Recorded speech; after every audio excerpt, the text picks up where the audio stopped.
Hello! Good evening or good morning to you guys who are on the other side of the world. Happy, what day is it? Wednesday.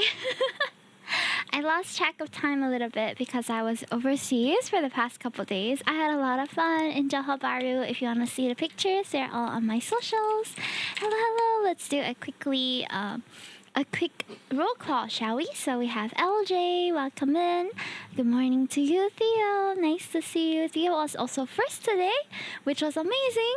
Let me just change that for you also, Theo from YouTube. Welcome in. Speaking of, if you want to lurk on my YouTube and help us to reach our watch hour goal, we are just about 200 hours away. So every lurk is really highly appreciated. Just leave me on your tab. Hi, Lord Devour VR. I see you on YouTube. And Mommy Lally, nice to see you as well. Welcome, welcome.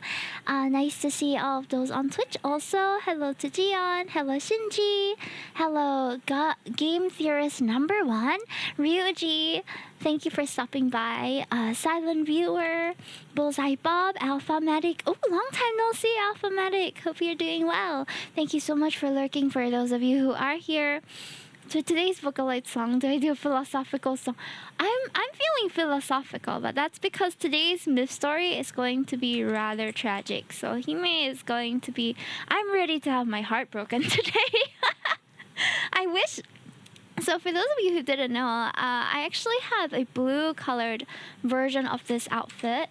Oh, let me show you on my website. So... by the way, we also have the new dev interview that is out now, which we had with Miniversal Games from Singapore. They were the developers of Mimicries, which I didn't personally try, but that Minimal tried earlier this year during Dojima Day 2, because I am too much of a scaredy bunny to play horror, so she took this game to play. So you can check out the dev interview over here. But I actually had a blue version to this outfit, which is... Where's the concept? Oh, it's not on my website. Oh my. Okay, let me show you then. I actually have a blue version of this model, and I kind of regret not asking my model mama to add it in, because now I want to have blue. I wish I had a blue version to match with Rafayel, you know? But the blue version actually looks a little like this. It's blue, purple, and yellow. It's also Easter colors. Maybe in the future I'll add it. I also realized that the flower crown is missing. I should probably message her about that. I just finished Raphael Smith an hour ago. How long did it take you? I don't know how long this Smith story is going to take us, but I have a feeling it's going to be quite long. So if you haven't checked out my reaction video, you can go check it out on my YouTube also. That was where it took an hour and a half-ish. Really? Well, we're in for a long ride today, chat. But I was kind of expecting that would be the case. Especially the last one. Okay. Well, it seems like we're in for a long ride today. So those of you who are in early, good thing for you. You're going to be able to catch the whole story as long as you leave me in the background today. 56 months. Thank you so much, Lauder. Thank you. By the way, guys, I do have a... sub goal every stream. It is 5 sub, and if we reach that, I will do a little giveaway for my current YCH. So the current one is the Chibi Sick one. So if we reach the sub goal, then I'll do a little giveaway for that for anybody. I saw that animation. It looks so cute, right? So for those who haven't seen it, I tagged everyone on Discord because I really wanted everyone to see. But I took about half a day to load this up onto the website because I had to cut up the video and then export as a GIF and then also compress it. It's lagging a little bit because it is quite a big file, but it's very, very pretty. So this was done by Sparkling Water on Instagram, and it was commissioned by our community member Bullseye Bob. So if you want to check out the full 1-minute version, it is up on my Instagram, TikTok, and YouTube Shorts on my art accounts. And Bob commissioned this animation to accompany my cover of Rabbit Hole. So thank you so much, Bob, When I received this, I was so shook because I really didn't expect it at all. And it's so amazingly well done. So please go give it some likes on all of the platforms. I think the artist also deserves much recognition from it. I'm so happy to share it with you guys. And okay, I think we should jump into the myth as soon as we can because this is going to take us a hot minute, you know? I can finally see it. I don't have TikTok. Oh man. Go follow the artist on Instagram as well. So this was what I was working on when I was in JB. So we went to some restaurants to eat. So I drew my husband and I going to the restaurants to eat. I bought this dress in 3 different colors because this clothing brand called Padini was having a collaboration with Sanrio. So I bought the Melody one, which was white, the Hello Kitty one, which was green, and the Kuromi one, which was like a navy blue. I posted some pictures of my GB trip on Twitter. No, I hardly go into JB, to be honest. It just so happened to have time. So what happened in our previous travels is I'm still working on this, but this is like just an art piece to commemorate the 3 days that we spent there. So what happened with our previous travels was that I have documented some doodles of my travels with Chewy. This one was from Thailand when we were at Mega Plaza in Thailand. However, as you can see, I had different sketches for every single thing we did, and I ended up not doing most of it. I ended up not finishing any but one of them because Hime got lazy after the trip. So I've learned my lesson. I'm only gonna do 1 page and then make sure I finish that 1 page from now on. So this is what I was doing for that. Oh, I just realized I probably need to download the update. It's a big update, by the way. Okay, so while the update is downloading, I'm gonna show you guys my reaction video to it. Hold. For those of you guys who missed it, I was screaming at the screen when I first saw it. It was really funny. Okay, let me just grab my trailer reaction real quick. Okay. So that you got, yeah, because it's taking a while to. Gonna take a while. So this was it was an 8-minute thing. But I'll just show you a piece of it. Played a Rafayel card in a bit. I will be back. I'll be here. His previous myth was the Abyss Walker, which was really, really good also. But this is the first card where we see them with long flowing hair. And he's a merman! He's a merman! I saw a little bit of the trailer because it's everywhere on my Twitter timeline now. Once it loads, I will click into the game firsthand. So this is gonna be my like genuine reaction, okay, chat? I don't even know what to expect. I think although this video is 4 minutes long, I'm gonna be pausing and rewinding quite a bit. Sure enough, it became 8 minutes. But when I reacted Love to Deepspace, Submerged Eclipse. Okay, I'll do my dailies while waiting. For love and depression. God. Why are you letting humans mistreat you? I'll be doing my dailies in the background. And now yes. The Bridge of the Sea God will be. What? He's so hot! Oh my god! Oh my god! Why is he chained up? What's going on? That bind me. Why is he chained up? What, huh? A bond of fate has now reappeared. I did it twice! Are we living true when we made the promise? Whoa! Call out to me from the fathomless depths of the sea. Wow, he's beautiful. Whoa! Bestow the inextinguishable flame of vengeance. Whoa! Whoa! Huh? There's some lore in there. Where someone calls out my name.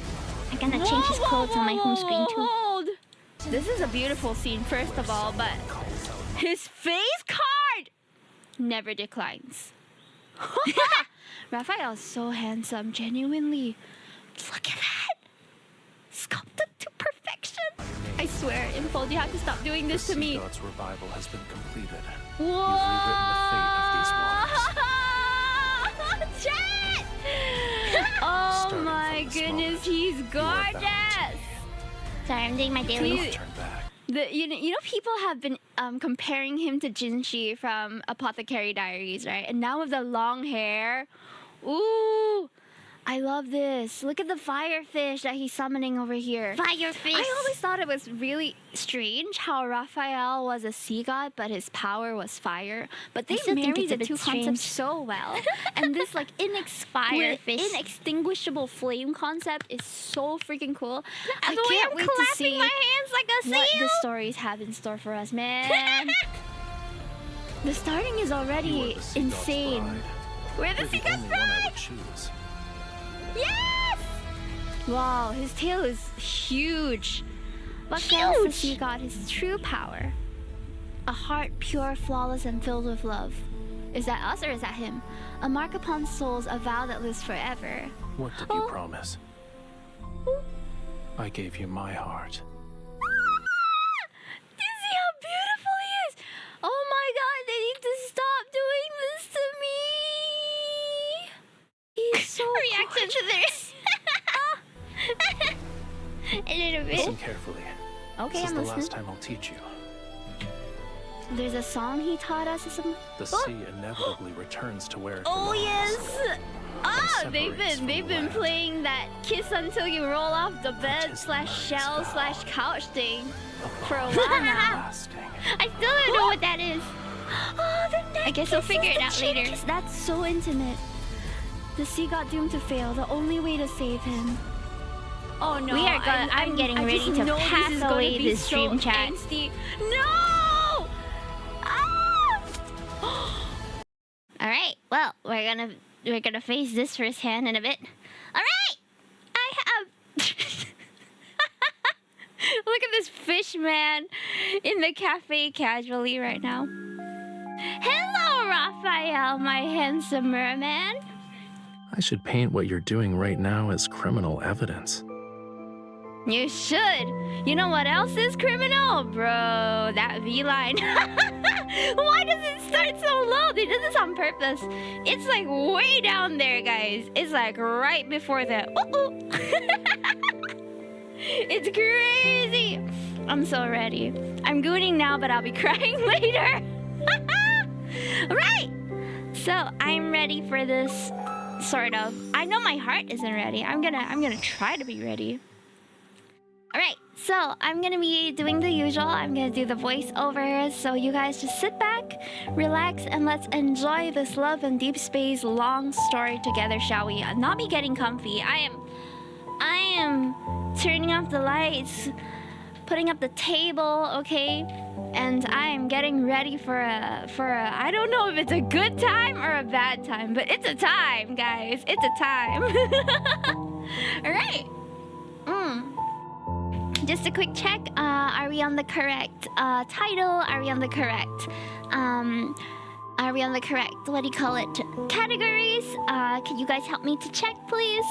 You got your double AAAAA batteries. What about the what about the batteries? Did you get Mermaid Raphael? Yes, I did. Oh, that's my monitoring screen, which I'm gonna move down here. Hold. Let me get any ads out of the way as well. So if you guys aren't ready to watch me yet, please go get your drinks, your popcorn, your stuff. Made me want to dive into the ocean. I think I'll feel the same way. I pulled for him off stream because I didn't want to take too much time on stream to be pulling, since I already knew that it's probably gonna take a hot minute. So we're gonna jump right into the myth after the ads are over, which will be in about 1.5 minutes. So go and pee. It's gonna be about 1.5 hours long. I have pissed. I don't know about you. Your Nutella sandwich. Oh man, that sounds really good. I will wonder what is a good snack to have with this story. It's a full like movie, you know. 1.5 hours is a full movie, and I hope that I'll be able to live up to you guys' expectations and make this interesting enough. I really hope so. I hope so. Pulling moments are peak though, true. But I will say that this banner, there weren't any crazy pulls. I had to hit pity twice, but I didn't lose 50-50, so I spent about 100 SGD pulling for both.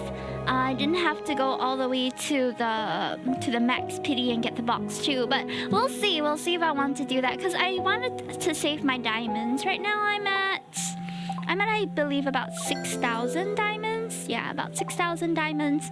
And I didn't want to spend them because there's a multi-banner that is coming up from what we hear.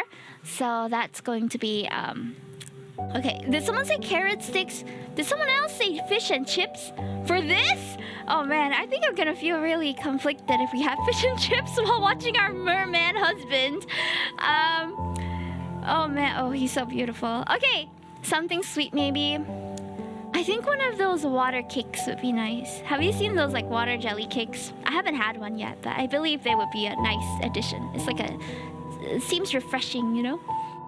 I also need something that tastes a bit like sadness. So maybe a cold pizza or something.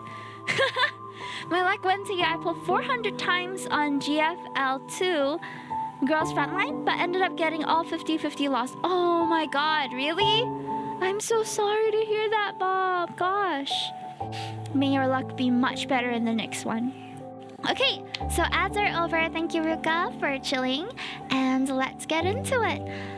Tears of Ramiro myth. Distant bells ring out at sea as sea and land return to their ancient primal state. We're about to be entering our primal state tonight. I'm sorry. All right, let's go. Ooh. The Blaze Sea is about to devour the world. Humanity's last ark, the city of Ramiro, is perched on a solitary island. There shall be a lunar eclipse, and at the end of the third night, Ramiro will be annihilated as it sinks below the ocean seas. The Tome of the Sea God, which had foretold all worldly changes, announced the day in which humanity will be submerged during the first night. The Sea God has abandoned us. The Sea God is the one who will make the ocean devour Ramiro. He wants to destroy us. He abandoned. Oh damn, that's intense. At the edge of the harbor, which has suffered years of erosion because of the sea winds, desperate people push the sea god statues they carved with their own hands into the abyssal waters. Temples have been abandoned, their altars smashed. Precious collections of books and scrolls are naught but ashes and smoke. Over the centuries, the people's faith in the sea god and everything that's associated with him were swallowed by rising tides. It was only a matter of time before they were abandoned and forgotten. The bride of the sea god suffered this fate as well. Oh, that's us! The second night is already here. It won't be long until Ramiro is submerged. The citizenry is mired in unrest. Oh dear. Continued chaos will inevitably unfold. My lord, we must find a way to soothe them. Huh. It's only an eclipse. There's nothing to worry about. In fact, the Tome of the Sea God has revealed a new prophecy. Very we must troubling. hold the Wavier ritual and have the bride of the Sea God make an announcement. What announcement? Did you hear that? Bride of the Sea God. The guards grab my hands and throws me to the ground. I stare at the intricate patterns that dot the hem of the Castellan's robes. The situation is ironic and it leaves a bitter taste in my mouth. In the past, he was Ramiro's minister whose loyalty to the city was unmatched. Yet now, he's a cruel individual after the prophecy appeared in the Tome of the Sea God. Didn't you say that the Tome of the Sea God spreads lies and leads people astray? Not only is it untrustworthy, but you sealed it away in the temple. These matters are of no concern to you. Ramiro shall be reborn under the current Castellan. You will make that stone tablet reveal something, and then recite those words. Everything is at stake here, but you're still obsessed with your power as the Castellan. How pathetic. Foolish lass. Do you think you still be alive if someone else could converse with the Tome of the Sea God? Play your part. You know very well what will become of you if you don't. I already don't like this guy. We're gonna become sashimi if we don't follow. After hearing the heavy lock behind the door, I did not manage to read that. I'm once again left in the tower. Suddenly, a gentle breeze sweeps in. The blood on my face is wiped away. You're the bride of the sea god. Why are you letting humans mistreat you? When did he appear? That title's nothing more than a pair of shackles. Why can't you be the groom of Ayu instead? I don't remember when it started. At first, I thought the voice was a hallucination born from my lengthy imprisonment, but as time passed and the seagulls brought me seashells with strange patterns, that's when I became certain of his existence. He claimed to be the sea god, but his voice was too youthful, too mysterious. I couldn't trust him. However, I found myself involuntarily anticipating his appearances. If anything, it made my time here a little more bearable. And like a person who was fascinated while watching a goldfish in a bowl, he approached me. He tested me, tempted my heart to yearn for freedom as it sat in a pit of despair. Don't you want to escape? Tonight is your only chance. When the eclipse hangs high and the tides flow back, you only need to remember 2 things. What things? What are you talking about? The sea breeze flips through the tattered pages on the table. It stops, and I see a page covered in mysterious, intricate symbols. The sea god's Summoneo staff, the sea's ritualis hymn. When the time comes, I will answer your call. Don't worry, guys, we're just starting out. We're just getting a bit of background story here. So we are playing the Bride of the Sea God being Rafayel, and he has, so far we haven't met him, it seems. He has just been speaking to us through some omnipotent voice. The last traces of his voice are buried by the horn. I look outside to see an anxious crowd gathering under the dilapidated tower. What do you mean, and what do you want me to do? Are you still there? He like put down the phone, he's like, bye. Silence falls over the tower. I squeeze my eyes shut and force myself to stay calm. His proposal is too sudden. It could be a trap as well. I'd be foolish not to question it. Even if it is a trap, does it matter? Is there anything more hopeless than being imprisoned here forever? I might as well take this gamble. Humanity's doomed, from what we can tell. Rejoice, everyone! Atop the tower, Harkon raises the orb that symbolizes Ramiro. His gaze sweeps over the port's towering embankments and the ships with their black sails. Do not fear this lunar eclipse. It heralds a new hope, a new future for Ramiro. We will not crumble under the waves. We've cast aside the sea god and left behind our hollow faith. Now, our centuries of sacrifice have changed the ancient prophecy. Something like that. You will see the truth with your own eyes. Oh my god, he's so irritating! The sea of people are like ants, they're restless. A guard shoves me and I stumble to the edge of the tower. In that instance, the gazes below me, filled with disgust, fear, anxiety, and cold indifference, pierces me like an arrow. Hi, sponsor, nice to see you. Sorry if I'm not actively greeting you guys, by the way, because I'm like immersed in the story, trying not to break the immersion, you know? I need to borrow the summoner's staff. My lord, the power within the tome of the sea god has faded. I need to use the sea god's Summoneo staff to make the prophecy's words manifest again. The Wavier ritual doesn't require a sacred staff. Do not lie to me. Tonight is the lunar eclipse. Without the Summoneo staff to protect us, should any signs resembling calamities appear. I deliberately lower my voice. At that moment, lightning tears through the clouds. The sea churns, the massive waves crash onto the shore. A moment passes. The sea god's Summoneo staff, its old age parent, is given to me. According to him, I need to sing the hymn. I brush away the dust from the staff and raise it toward the tome of the sea god. Our silent universe awakens in the first light where dusk and dawn meet and merge. The young and pure sea god descends upon the first wave surge. The ancient lyrics flow from my mouth as the staff slowly traces a totem-like pattern in the air. Suddenly, mysterious singing drifts through the biting sea wind. With my voice, it echoes from afar.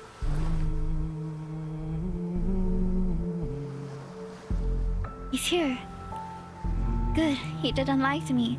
A slight feeling of relief washes over me as I face the wind and sing even louder. He who commands the cycles of the sun, the moon, and the tides. He who guides souls to rest in distant realms. She's singing the sea's ritualis hymn! That forbidden song! Guards! Seize her! The guards lunge at me, but the staff emits a dazzling blue light that repels everyone. The sea god wields fire in the darkness. He is the blazing sun who ignites the lost night. Thunder crashes down upon the sea and enormous waves manifest. Heavy rainfall descends as a storm engulfs all of Ramiro. Terror and chaos erupt around me. I clutch the stuff tightly and continue to sing until a beam of light appears. It points to something under the towering waves. I brace myself before I leap into the ocean.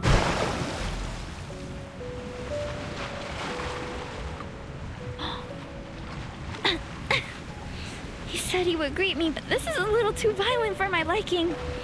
Black seawater twists into a massive vortex and carries me away. Disoriented, I stop swimming and let my body sink deeper into the ocean's depths. I lose track of time before a magnificent yet ruined structure gradually appears. You're here at last. A voice as cold as frigid seawater drifts towards me. Ghostly light sweeps across the crumbling ruins. Like moonlight, it's reflected in my eyes. Before me is a slowly swaying fishtail. It is so magnificent that everything I've ever considered beautiful in my life suddenly feels plain and unremarkable. A human body with the tail of a fish and the power to control the ocean. Are you the sea god? My identity is of little importance. Several heavy chains are wrapped around his body. Powerful runes barely visible keep him immobilized. I've saved your life. Now then, release the seals that bind me. Why would the sea god be imprisoned in a place like this?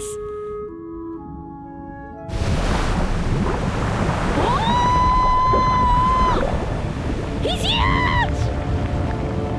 I could be lying. I can help you. But I can also let you drown in these abyssal waters to keep me company. If I die, then no one will save you. I see you're unaware of the cheek. what you've awakened. You're unaware of what you've awakened! The legends say the sea god bears a special mark. Oh, where's that mark, Rafayel? Whoa! We get to inspect all of him. That's amazing. The seals on your body are incredibly powerful. Breaking you free won't be Your easy. power alone is no match for these. Its scale is as cold as the lonely moon. At dawn, it shall pierce your heart. The sea's ritualis hymn you sang, that is the answer. Aren't you afraid I'll take your scale and disappear without a You trace? shall find no hiding place wherever the sea flows. He's so different from his usual self in this. People were saying like, oh, if sea god Rafayel is what brought you in, if you didn't like him at his pouty human self, then you don't deserve him at his sea god form. I like him all the time, so we're fine. Let's go. Whoa! Where did that come from? Ow! Ow! That looks like it hurts. Oh, jeez. It's a magic knife. This power feels familiar. This is the mark you've been searching for. But it was also a seal in another form. No wonder his abs are so defined. Damn, he's out here swimming, working those abs all day, all night.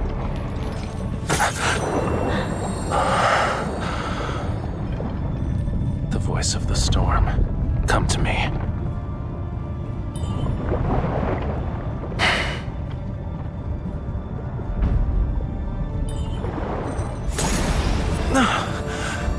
Whoa! That must have felt really good from the sound of it. Again. Okay.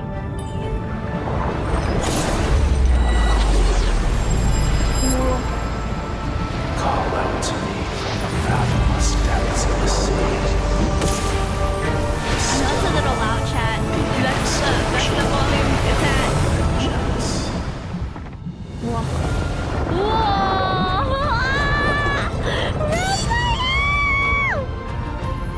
The sea god's revival has been completed. You've rewritten the fate of these waters. Starting from this moment, you are bound to me. Gladly. You cannot turn back. Okay.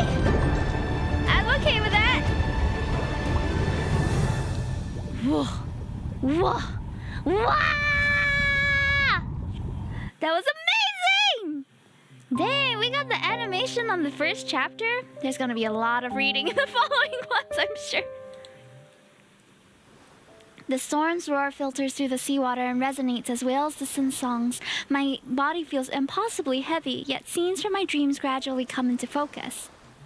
The tome of the sea god cannot be wrong. She is the sea god's bride and our only hope. We need her if Ramira is to survive.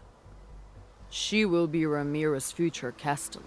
Hey, what Protect the land happened? in the sea god's stead and change the prophecy.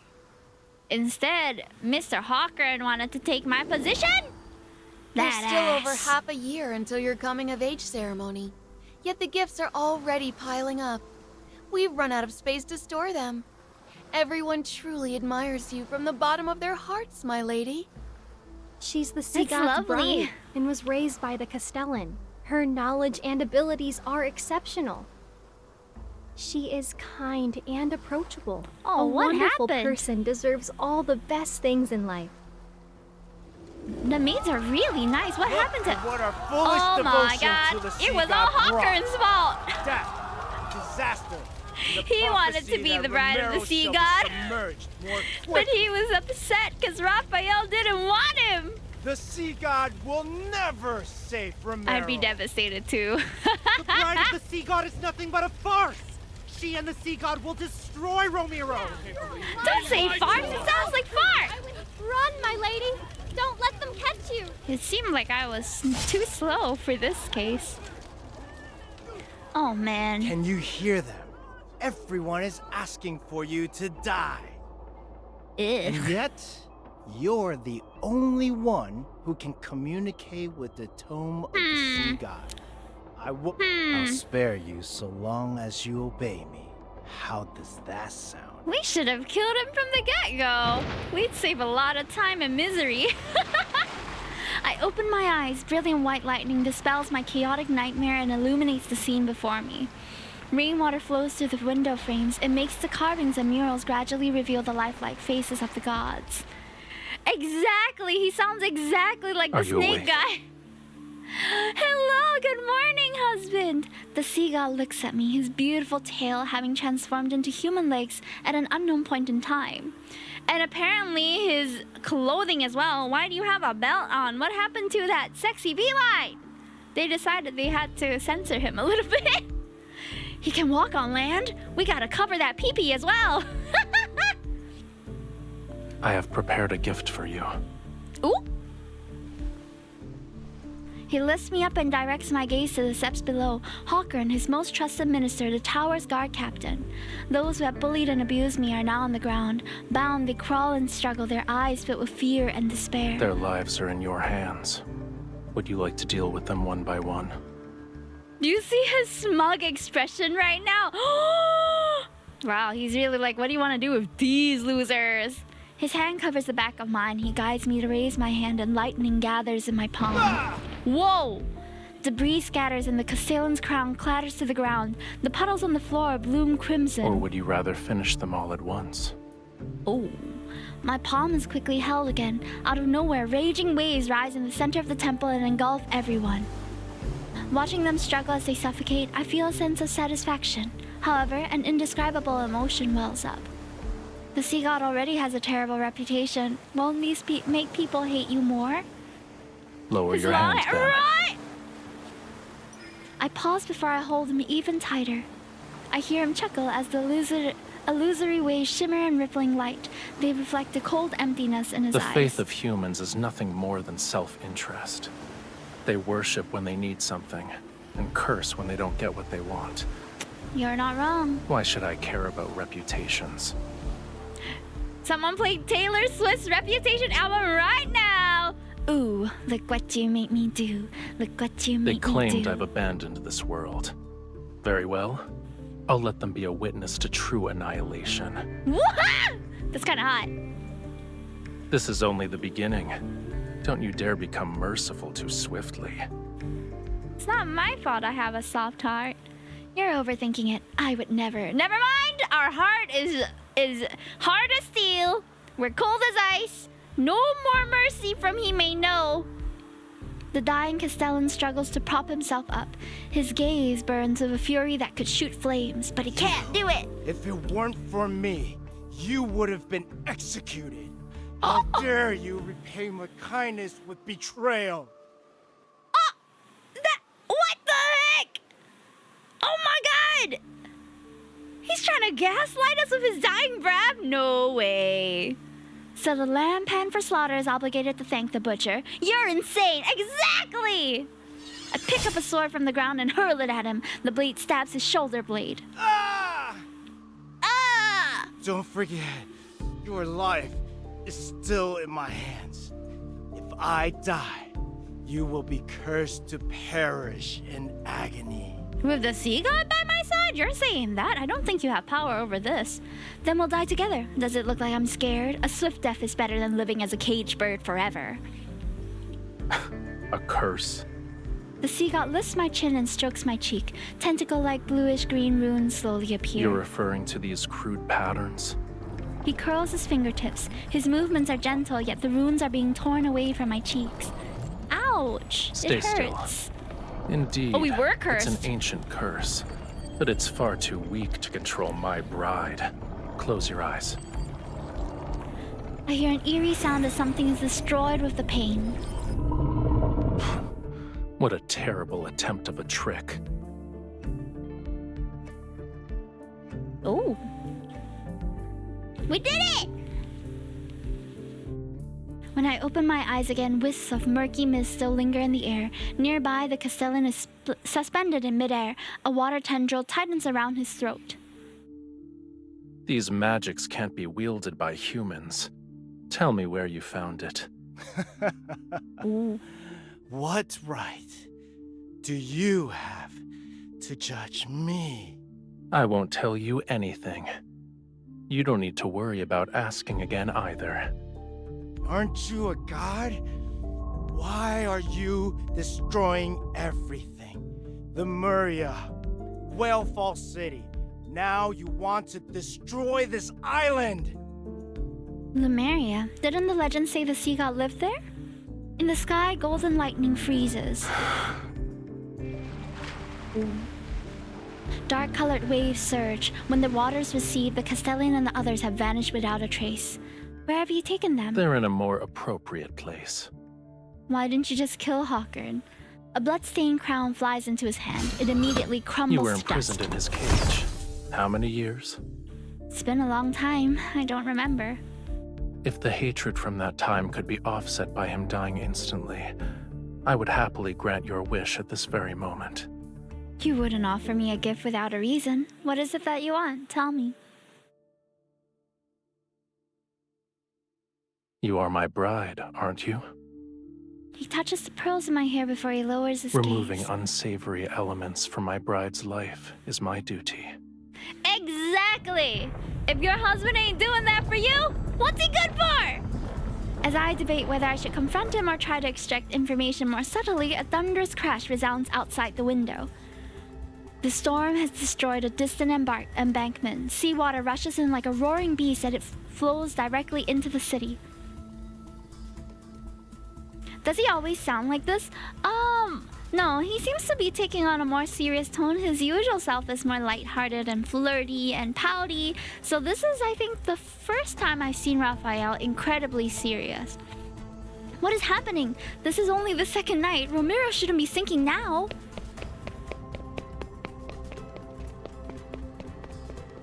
The tome of the sea god has been returned to the temple. I run there and I'm shocked that the words of the prophecy are emitting a faint glow.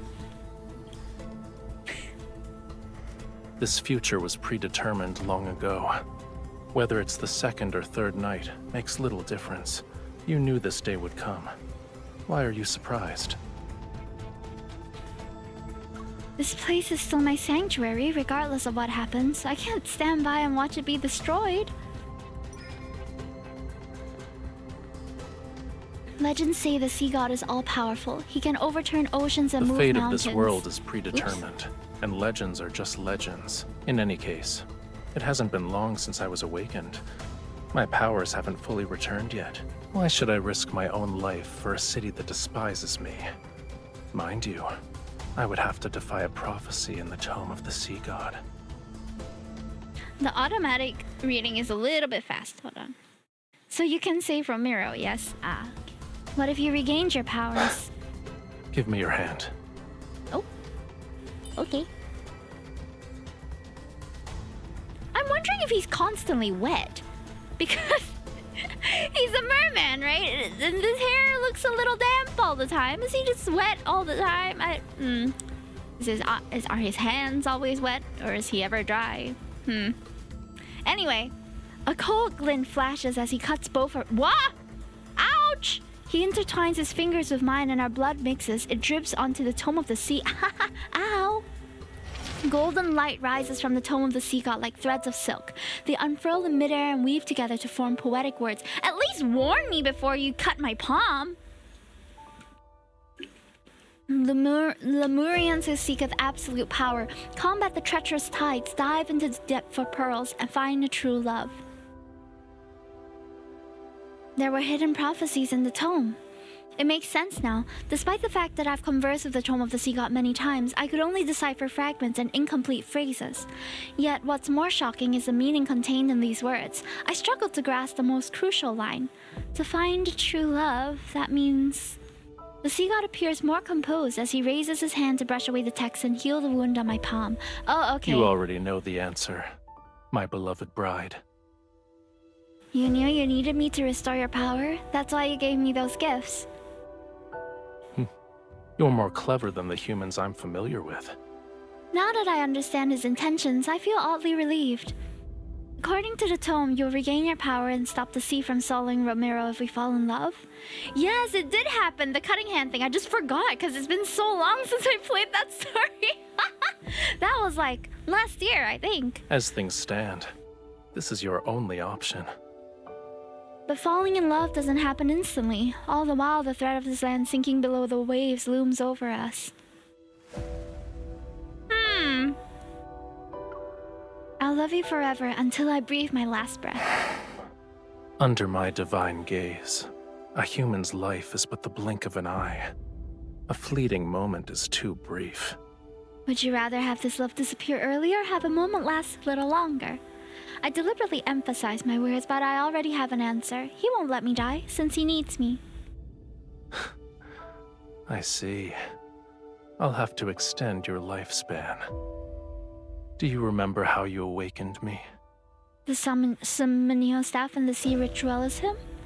He places the staff in my hands. I'm not sure when or how he got it. This can temporarily awaken some of my powers, but we need one more thing to stop the storm. I turn over my hand as he traces letters on my palm. I can't help but open my mouth. Rafayel? Remember it. That is my name. Recite my name in your heart with the utmost devotion. Then, sing the hymn for me once more. He suddenly dives into the storm. His legs transform into a brilliant fishtail as he soars above the terrifying waves. The Samanio staff emits a light to accompany my song. I sing with all my strength and stare at his figure. Of course we're staring at his figure! He glides over the top of the waves. Lightning from the tip of his Tidebreaker's trident strikes the heavy storm clouds. Streams of golden light swirl across the sea's surface. The rain stops, and wind ceases as the subdued tides transform into millions of transparent fish. They stir up sand and gravel as they slowly retreat into the deep sea. At the base of the damaged statue, people kneel in the muddy waters, yet they see the sun rising behind the sea god. Yes, it's in his companion splash art! He turns around, his gaze passes through the lingering mist and lands on me. But I'm not sure if we'll see it animated. If that's your question. I drew it in the artwork I drew of him too. Hi Slashak5, welcome in. In combat you should see it. Hawkern and his henchmen are imprisoned in a water cage that's under a waterfall. They receive my thorough care. I know that Raphael didn't spare Hawkern just to let me have my revenge. For him, Hawkern might have some value. I tried to ask him about it, but Raphael wouldn't give me an answer. As to hear of the previous Castellan, I became the new ruler of Romero. Unexpectedly, some rumors began to spread throughout the city. The Sea God's bride awakened him. Now he carries out her orders without question. If she can command the Sea God to calm the storm during the eclipse, then surely she can command him to drown Ramiro. She put 12 venomous sea snakes in the water prison. They drink the former Castellan's blood every day, and the water below Mazan Waterfall is now a bright red. What? I pay no attention to their gossip. After all, I have no interest in ruling a city that once abandoned me. What matters is I must fall in love with Raphael. Yeah! Your Highness, the harbor repairs? Deal with it yourself. Your Highness, the city plans to erect several new statues of the Sea God. You don't need to ask for my permission. We're just like, we heck care. After shutting out those annoying voices, I searched the temple for any sign of Raphael. This place had become the Sea God's residence. To fall in love with him sooner, I spend most of my time here. The problem is, he's always somewhere else. How am I supposed to fall in love with him?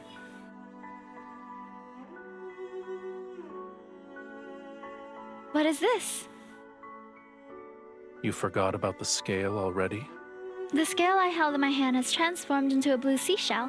It now hangs from a delicate silvery white chain. Is it a token of affection? At the very least, it's not a token of hatred. The necklace is put around my neck, and the seashell is like a crystalline mark over my heart. Keep it safe. It's a piece of my heart.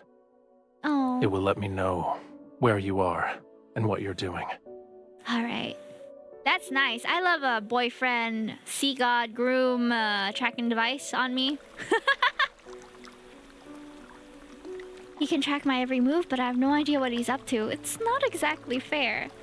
In the center of the temple, several springs converge into a deep, mysterious pool. The waters churn, and the currents with white sea foam are connected to the deep sea. Around the pool stand 12 broken statues, their damaged torsos holding candle holders of solidified whale oil. Their heads are solemnly lowered toward me. He took the time to build a pool. I've learned something. However, he likes to soak in the water. Bored, I pick up a few silver leaves from a nearby box and skip them. They bounce across the water. I don't know if the citizenry is trying to curry favor with Raphael and me, but people have sent numerous gifts while keeping their distance. Is he not here? There is no response under the water. I'm about to give up when I catch a glimpse of an unusual light flashing below the surface. Curiosity compels me to dive into the water to get a closer look, but someone suddenly grabs my wrist. It's impolite to enter my bedchamber without greeting me first. Oops! We've done that before as well, entering his hotel in, what was that? Misty Silhouette banner. Ooh, it was a spicy one. Along the water surface, I can barely see his tail. It's like a streak of cold yet beautiful, multicolored sunlight you'd see during a sunrise or sunset. We seem to enjoy just entering his room. I supervised the renovation of this temple when I was 15. If anything, this place should be mine. You are correct. I shouldn't have stopped you. Yes, we do! He tries to drag me into the water, and the churning currents instantly Stop! Doing that! Into a ferocious beast, it approaches me with an open maw. He keeps on not letting me read some of the narration. I use his momentum to grab his arm and quickly wrap my arms around his neck before the water can engulf me. It's cold! Yes, and you could have avoided this.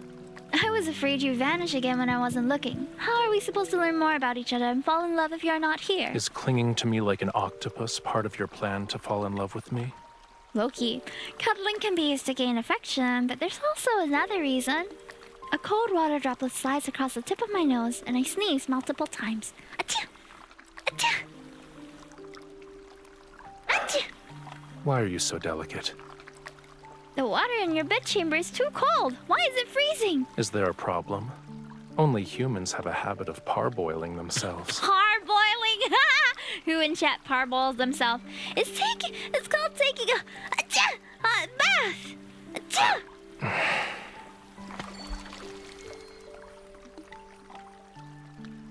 The current carries us to shore. Raphael's tail transforms into a pair of legs as he steps onto stone tiles inlaid with seashells. You say you don't want to die, and yet you jump into frigid waters.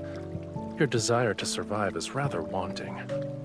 You say that you need to fall in love with me, and yet you're nowhere to be found. Do you actually want to get your powers back? I never believed an intangible emotion such as love could serve a purpose. He sets me down as a ball of flame rises from his palm. I flinch and pull away, but he places it in my hand. It's not burning me, and it's warm. Are you no longer afraid? He creates several more spheres of fire and uses them to dry my hair and clothes until they're comfortably warm. But the question remains, is he perpetually wet? That I want to know. It's like fish, you know? You never really come across a dry fish unless you cook them. Anyway. I'm only following the tome's revelations because I don't have an alternative. I won't fall in love with you. It doesn't matter how close you get. Huh? Don't worry, I'm just trying to survive. Don't misunderstand and think I'd actually have feelings for you. I play with a ball of fire in my hands and toss it around. The dancing flame casts a softness around Raphael's face, and it doesn't suit him. He probably spend hours a day underwater, so likely so, right? He's constantly wet. He sits beside me on the stone steps and carefully examines the ornate boxes. These are gifts from the Sidgerny. They want to thank you for saving them from the storm that night. These aren't gifts. They're displays of submission for the sake of self-preservation. They despise you, and then they coddle you like a babe in swaddling clothes. Faith, devotion, all of it is hypocrisy. Oh. You don't seem to be furious, though. And you've entertained yourself by skipping those silver leaves. Why should I be angry? They belong to you. Keep what you like and throw away the gifts you dislike. I'm not interested in insincere offerings. Well, I have something that should interest you. I walked to the tome and retrieved the Summoneo staff that was hiding behind it. It used to be yours, yes? Now it's yours again. You are its rightful owner. He gestures for me to look at the ruby on the staff. There's a strange, distinctive mark on it. It's your name written in the Lemurian language. It belonged to me, but it seems I gave it to you. So it's yours now. I don't remember that. What a coincidence. I don't remember it happening either. What? Okay. Do we... Perchance it was before my long slumber, or it happened in a more distant past. Okay. In any case, it's of no significance. The staff feels heavy. I place it next to the tome of the sea god. Why would you give me a precious staff? I'm not sure. Maybe it's because I liked you. Liked me but not loved me? Maybe my expression was too incredulous because he starts laughing. You don't want us to be smitten with each other? If anything, you don't seem all too pleased with the fact that I liked you before. I just can't imagine you genuinely falling in love with a human. But if we truly have feelings for each other in the past, then falling in love again might not be so difficult. What should I fall in love with, though? If I only admire his appearance, then we'd have an unstable foundation. Your thoughts are impolite, I presume. No. I was thinking about the god I'm supposed to fall in love with. I'm wondering what his character is. For example, I'd like to learn about his likes, his dislikes, his strengths, his flaws. If you knew those despicable aspects and flaws, would you still fall in love? Man calling out the whole fan base! True. They say that if someone can accept even your most awful aspects, then it's true love. It touches the soul. In other words, an ignorant, foolish impulse. For the sake of survival, I'm willing to sacrifice some rationality. It's not difficult for you to discover what kind of god I am. He moves closer and lifts the seashell hanging around my neck. Not a god that wears clothes, apparently, because you're going to be walking around shirtless for the entirety of the 9 chapters. I don't know if he's ever going to put on a shirt, chat. We're going to have to just get used to this. When the next full moon arrives, you will find the answer you seek. It might be so that we get numb to, like, that, you know? The outward appearance matter. What do you mean? Raphael sinks into the pool, which causes water to be splashed everywhere. He waves at me unhurriedly before vanishing in the blink of an eye. Shirtless bros, what? Now I want to know what that character is.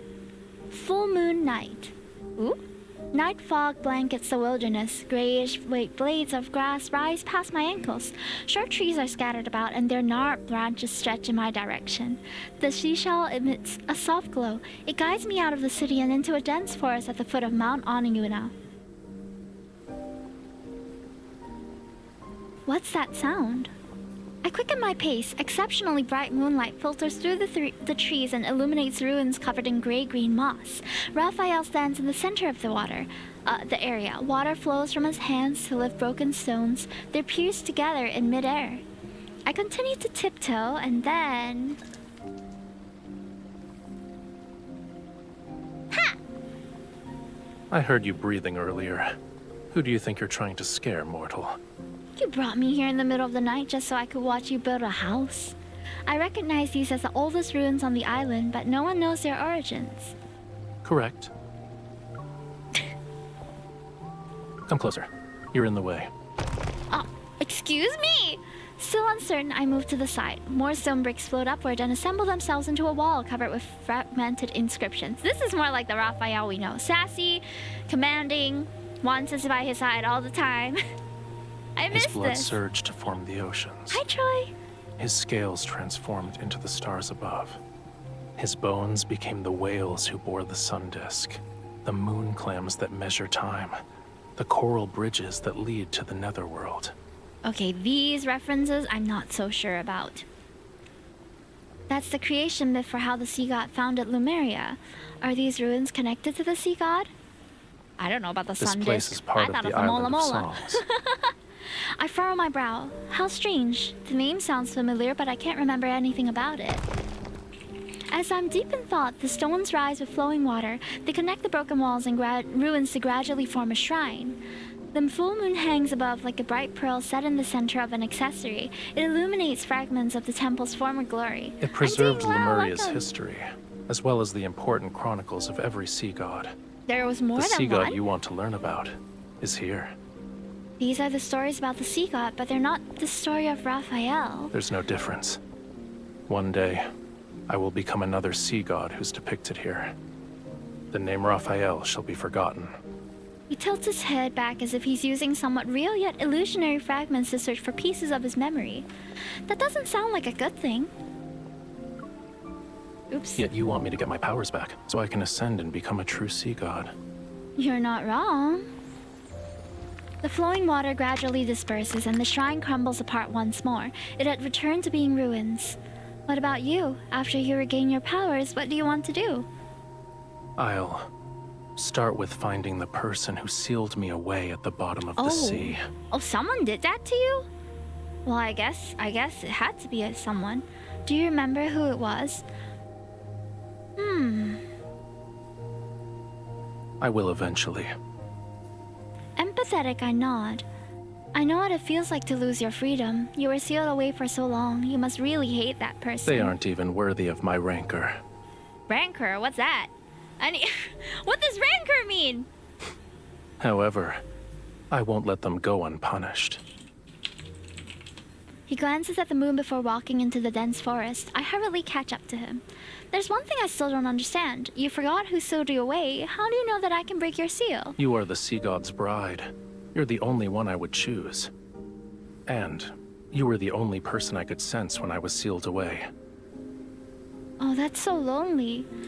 As he says this, a cryptic smile suddenly appears on his face. It was ironic. I first heard your voice as you slandered me. What? You said the tome was worthless since it couldn't find the sea god. Oops.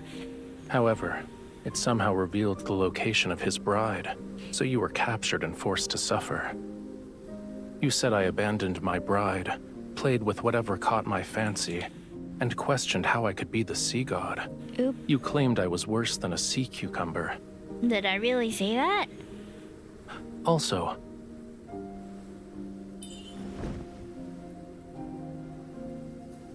you're making up nonsense. I have never insulted you. I argue while frantically trying to think. However, I have insulted him a few times. I eventually realized that when you talked to yourself or slandered me, it meant you were in good spirits. What? And if there were days when you were very quiet, I could also guess what you were going through. You really like watching people in secret, huh? Uh-oh. Something meet charcuterie board, huh? What is going That's an incorrect on? assumption. I only see you. Oh, that is the correct answer. If only he could find a volunteer to brush his hair. I would brush his hair all day. Welcome in, Lost Bunny. Welcome, welcome. He's now watching Rabbit Prey. What is going on? What rabbit season? We have wandered to the shore without realizing it. Moonlight casts a shimmering glow across the sea's surface. Blurry distant stars sparkle where the ocean meets the sky. Sorry about the ads, by the way. If you guys want to escape the ads, we do have YouTube where you can also watch me live at the same time. What is it? It's to stop you from jumping into the water and vanishing again. Holding my hand won't be enough. If you keep disappearing, it'll be hard for me to fall in love with you. You should at least tell me what you're doing and where you're going. Would you like to accompany me this time? Huh? He raises his hand and the moonlight condenses into a strand of silver thread at his fingertips. Then, it descends into the sea's surface. Every stream immediately becomes visible in the water's reflection. They follow the moonlight, coil around his cup hand, and dance. The perfect opportunity is right in front of you. He releases a strand of moonlight and makes a gesture with his hand that resembles a flying bird. He whistles and the sound lingers. Then an enormous white skeleton rises from the... Arise!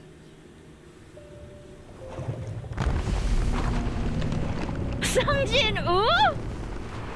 It reminds me of a fish with large fins. The creature swiftly cuts through the sea mist and appears before me. Are you scared? Don't underestimate me. But as soon as I step forward, I find myself at a loss. I'm unsure how to approach this skeletal creature. I wish we had a visual for this. It sounds like a really cool scene. I feel a sense of weightlessness as Rafayel places me directly on the creature's back. His legs then transform into a tail and he swims into the ocean. Hold on tight. Should you fall, I won't save you again. Don't lie through your teeth, my boy. Of course you'll save me. Okay. So far we are at chapter 4. We have 9 chapters to go through. So for any other topics, like if you want to ask me more about how's my day and stuff, I will be having a short just chatting after the chapter, okay? So do look forward to that. Meanwhile, I apologize if I haven't been as chatty. I'm trying to make this experience of the story as seamless as possible. So please sit back and enjoy. Rafayel swims through the inky black water. Silver light breaks into pearls that flow along his tail. Close behind is the skeletal creature that's carrying me.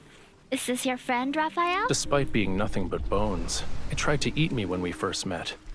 Really? Is that what friends do? I'd say it's more of a hungry friend. Ah! As if it understood what I said, it suddenly whips its tail in an attempt to throw me off. I quickly grab onto what was once its dorsal fin. The Fantasia shark is very temperamental. I advise you not to provoke it. If you throw caution to the wind, it'll reduce you to a pile of bones with just a few bites. But Its species died along with Lemuria.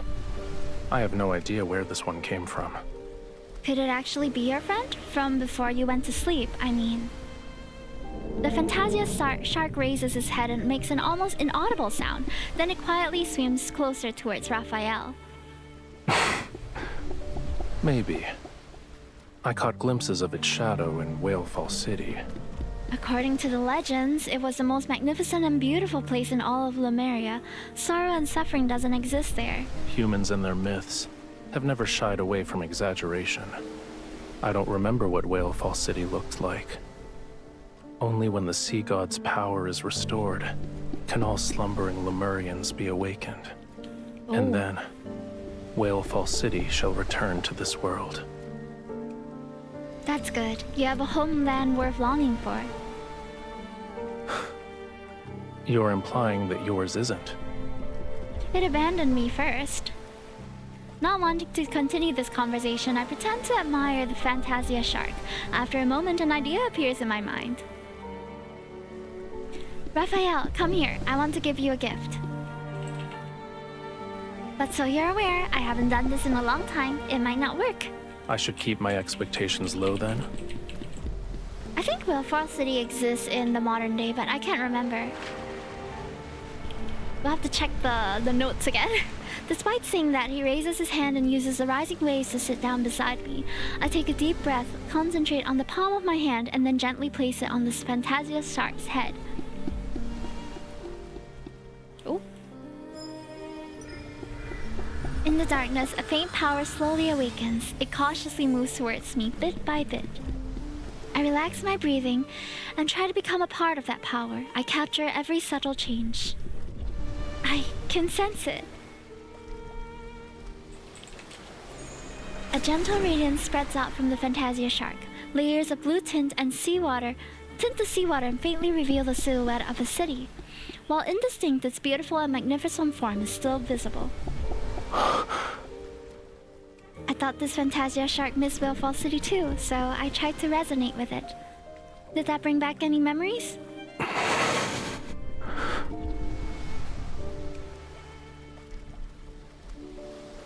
Raphael doesn't say a word until the water turns black once more. I'm forced to break this strange silence.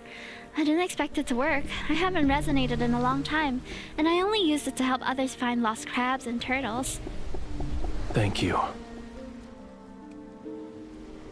You helped me see Whalefall City. I'm expressing my gratitude. You're welcome. The moon has disappeared as sea fog descends with the heavy clouds. They engulf our surroundings. As the fog grows thicker, my doubts continue to take root in the depths of my heart. You still haven't told me where we're going, Raphael. We'll arrive at our destination once the fog clears. But just as I'm about to press for more details, I suddenly feel like my mind is being enshrouded by fog. My consciousness becomes heavy. Something's wrong with this fog. The fog is as it should be. All you need to do is close your eyes and get some rest while you can. No, don't succumb, MC! Don't fall asleep! Ah! Why did I fall asleep? Did you get enough rest? How long was I asleep? Wait, where am I? The surrounding seawater surges violently. It rushes with the force of 1,000 avalanches towards a massive oceanic abyss. It's like a crack between heaven and hell. It seems as if the entire ocean is about to collapse. The thunderous roar is so deafening that it makes my ears hurt, and a sense of foreboding washes over me.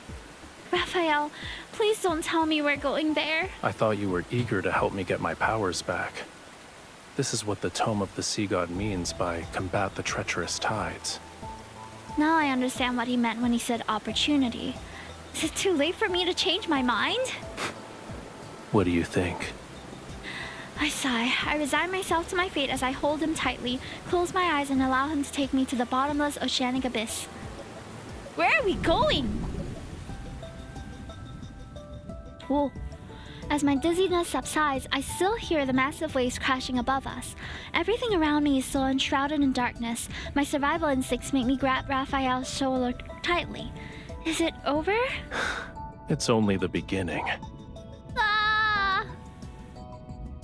He holds me close as we continue swimming towards greater depths. After what feels like an eternity, our feet finally touch a flat seabed. Oh. Dark blue flames ignite one after another in the distance. They move in our direction and reveal an ancient, magnificent plaza. In the center stands a stone gate with multiple heavy chains. Each one extends to a tall statue that anchors it in its place. The Lemurians have a lot of ruins. This is the Sea God's tomb. Each stone statue below represents a sea god who has perished. I hope you didn't bring me here just so we could be buried together. Don't worry. That day is still tens of thousands of years away.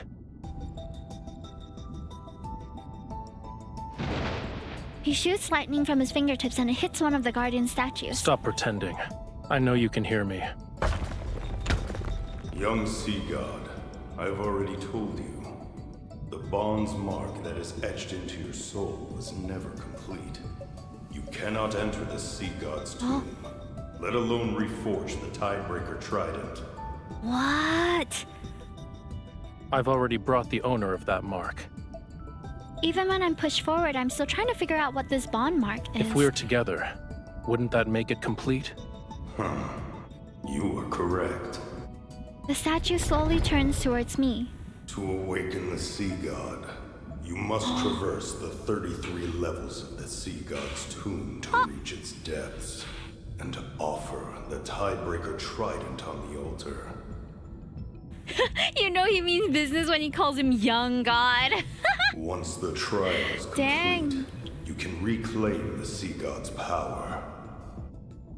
Combining Raphael's words with the statues, I realize what's happening. These are statues representing past sea gods in each level of the tomb. Does that mean we need to defeat all of them? Then you'll be able to complete the trial and regain your power? Are you scared? A little. Even if they're just statues, they're still sea gods. I'm afraid I won't even make it past the first level. Kitashi, thank you so much for the 15 months. Hime likes them hot and young gods. Ah! Not wrong. Yes. You must basically clear the spiral abyss to claim the power. Ah! It is gacha game, guys. It's gacha. Endgame content. It's true. Okay, I didn't know about this part. Oh, dang. Are we gonna have to battle our way through? Huh. No one said you'd be going in alone. There's nothing to be afraid of. Since I'm here, leave everything to me. You just have to do one thing. Which is? Don't die. Nah, easier said than done, Raphael. Oh my goodness. The Tidebreaker Trident materializes in Raphael's hands as he walks towards the stone gate. I take a deep breath and summon a silver sword. Let's begin. We've got a mission! Let's go! The stone statues slowly pull away the heavy chains. Layer upon layer of seals are released one after another, and the seabed begins to shake violently. The key to passing this trial isn't to defeat the statues. He suddenly pulls me close, lowers his voice, and an enigmatic mirth flickers in the depths of his gaze. It's related to reaching the altar. Oh. As soon as a gap appears in the stone gate, Raphael swings his trident and creates a maelstrom. It sweeps us up and propels us through the entrance.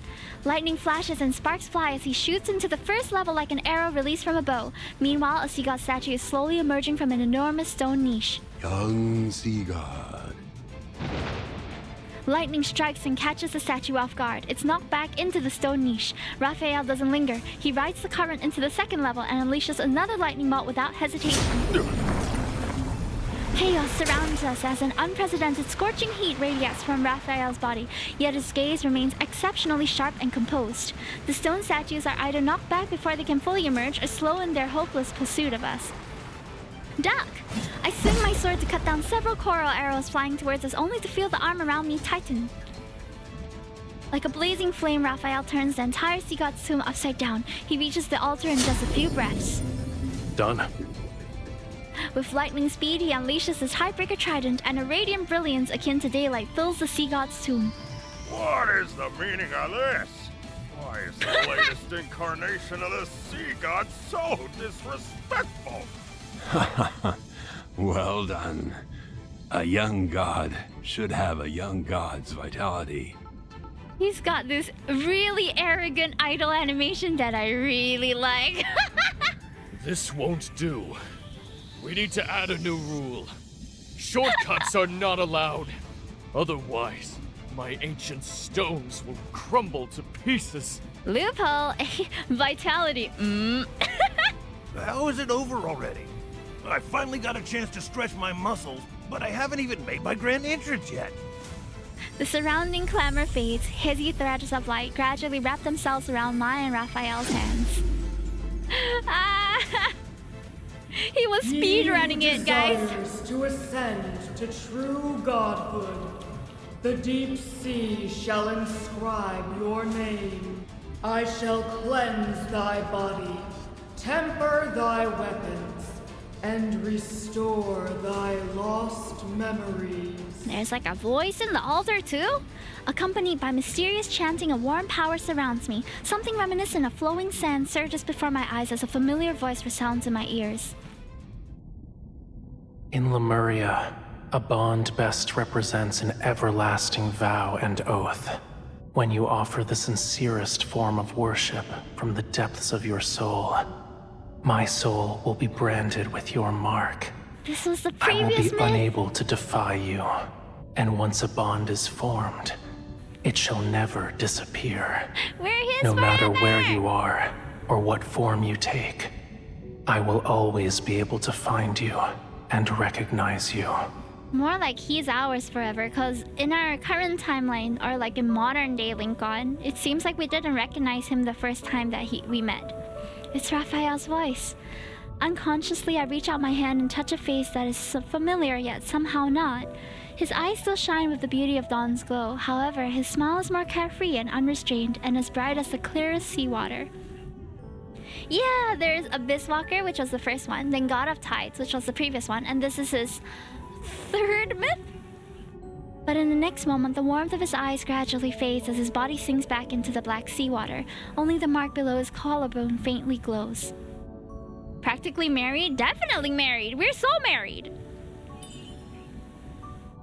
The Lemurian covenant. I promised you. Hmm? What did you promise? I'm willing to give you my heart. My sincerest form of worship.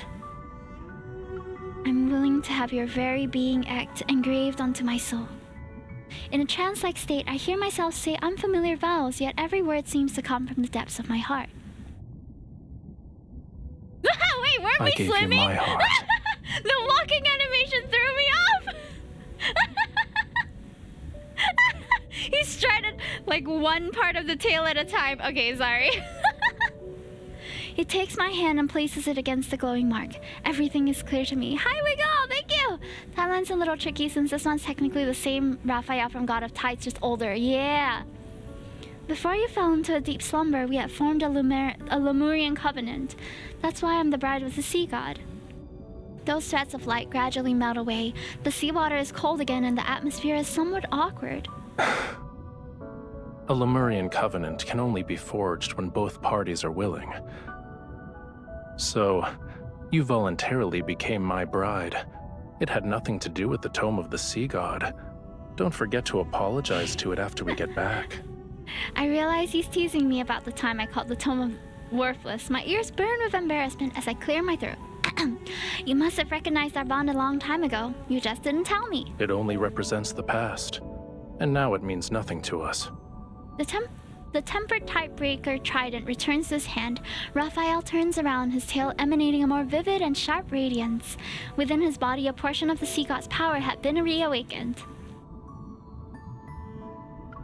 You want to deny the fact that we were once in love? You're embarrassed, huh? I am not. I think you are. He ignores my provocation and grabs my arm to swim upward, but then he stops. You're hurt. I am? I follow his gaze to look at my back, but I don't see anything and don't feel any pain. It's just a minor wound. It's not. You need to return to Ramiro immediately. What? What was I diagnosed with? What happened? Rafayel brings me back to the surface and the Fantasia shark carries us to Ramiro. Loosen your clothes. I need to treat your wound immediately. Is that bad? It doesn't hurt.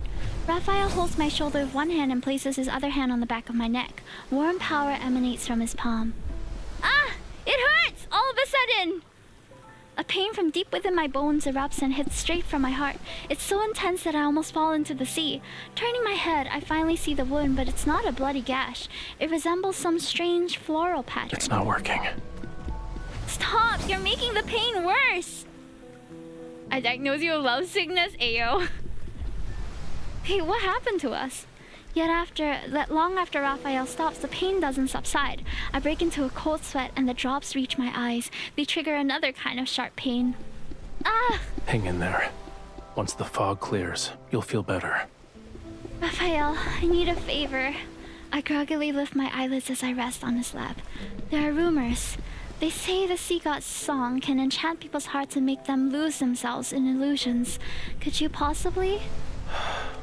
Don't believe baseless rumors anymore. Can't you try? I'll use our bond and... Oh, I'm actually sweating, guys. A little bit.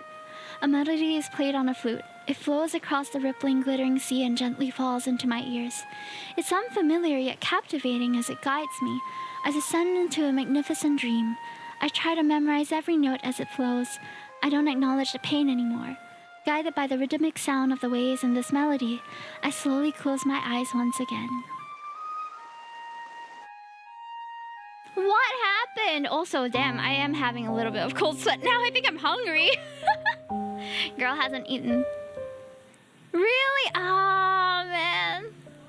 After returning to Ramiro, Raphael immediately confines me to the temple. He requests that I don't go outside until my wound has fully healed. Although I don't understand why he's being excessively cautious, he stays in Ramiro. It's a pleasant surprise. However, the wound on my back often makes me disoriented. Sometimes I can hear faint crackling sounds deep within my spine. It's as if there are fish nibbling on coral. Maybe a more apt description would be how it felt similar to seawater washing over new scales. At other times, I'm fully conscious yet somehow unable to open my eyes. However, there's one thing I remember clearly. Sounds like my back when I wake up. Yo. Whenever I curl into a ball because of the searing pain, the sound of a flute drifts into my ears and numbs my suffering. And soon after, I drift back into a soft, peaceful sleep. While we were away in Romero, something rather significant happened. Hawkern, the former Castellan, had escaped from the water prison. He can do that? Oh. We've already dispatched a group to search the entire city. As soon as they find something, I'll make a report. Ouch. Peya, the lady in waiting, immediately falls silent outside the curtain. I hold back a gasp and turn to glance at Raphael. He is applying medicine to my body. Since he heard about Hawkern's escape, he has remained unfazed. There's not even a trace of anger or displeasure on his face. I'll deal with this myself. Call back the people you sent out. There's no need to search anymore.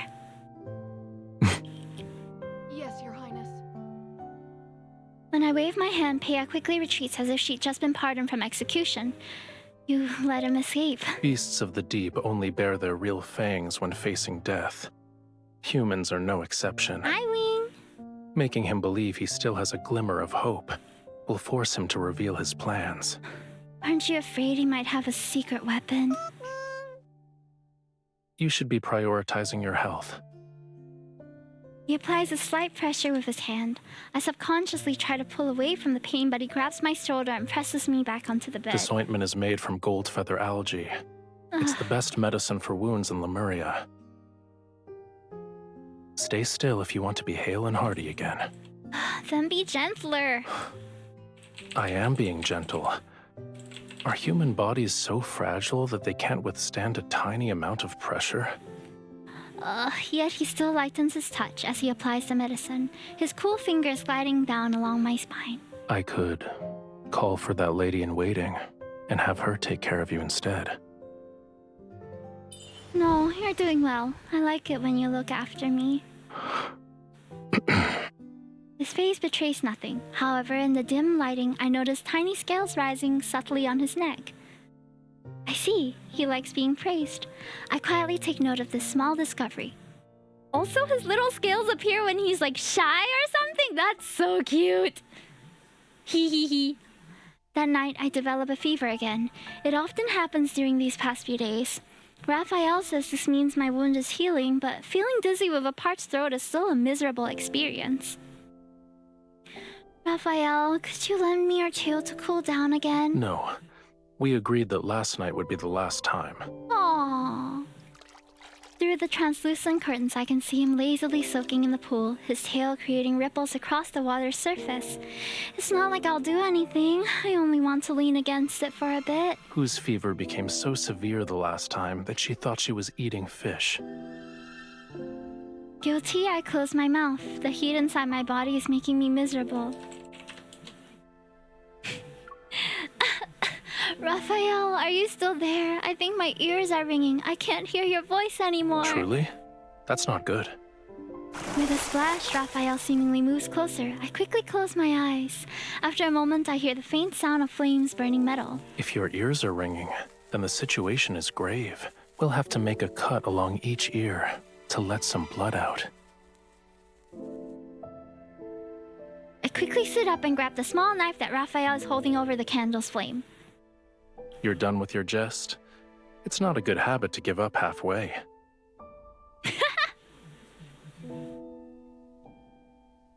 But in the end, he gives in. His tail is cool to the touch as I rest my head on it, and I meet his lower gaze. I can just imagine it's probably like one of those pillows with the cooling fabric, you know, so nice.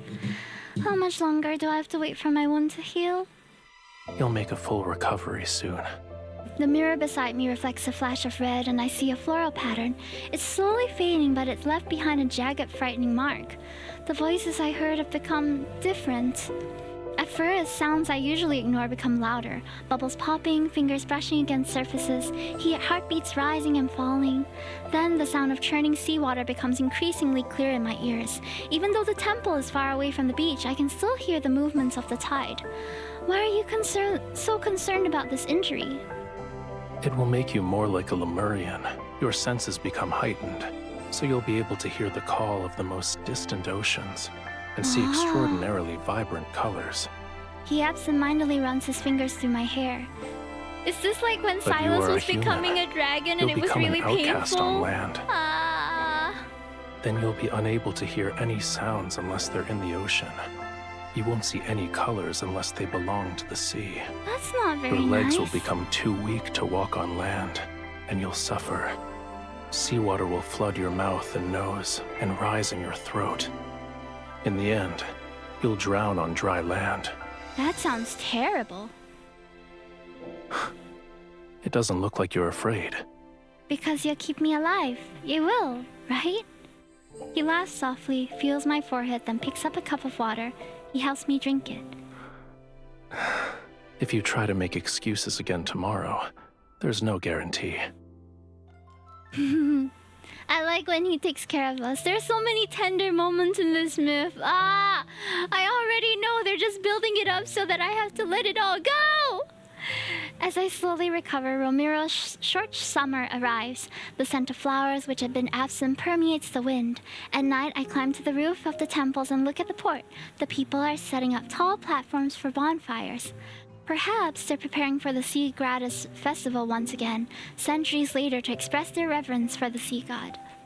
It was once Ramiro's grandest festival. People would thank the sea god and pray for his blessing and protection. I already know that Rafayel has no interest in a frivolous festival.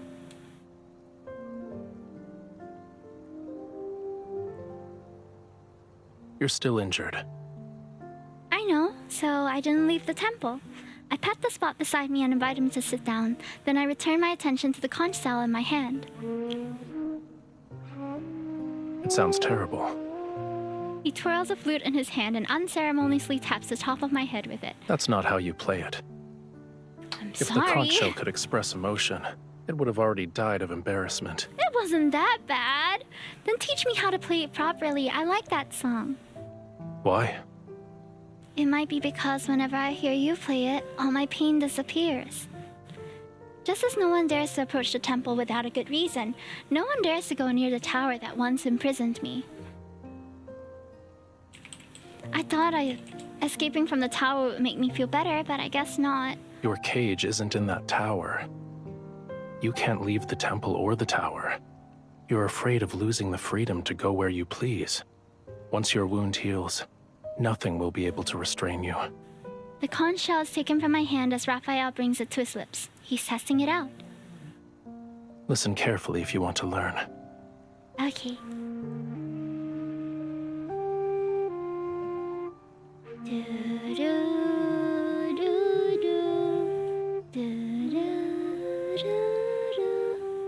The melodious tune rises and it mingles with the evening breeze and moonlight before floating away.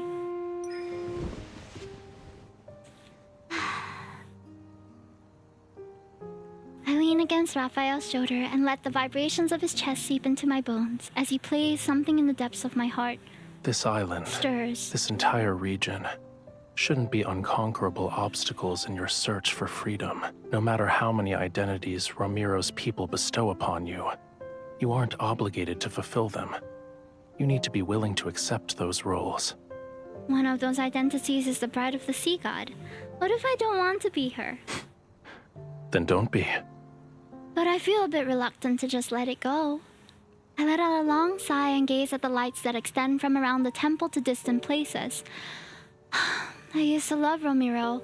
I wanted to protect it forever and save it from the prophecy. Unfortunately, it abandoned you.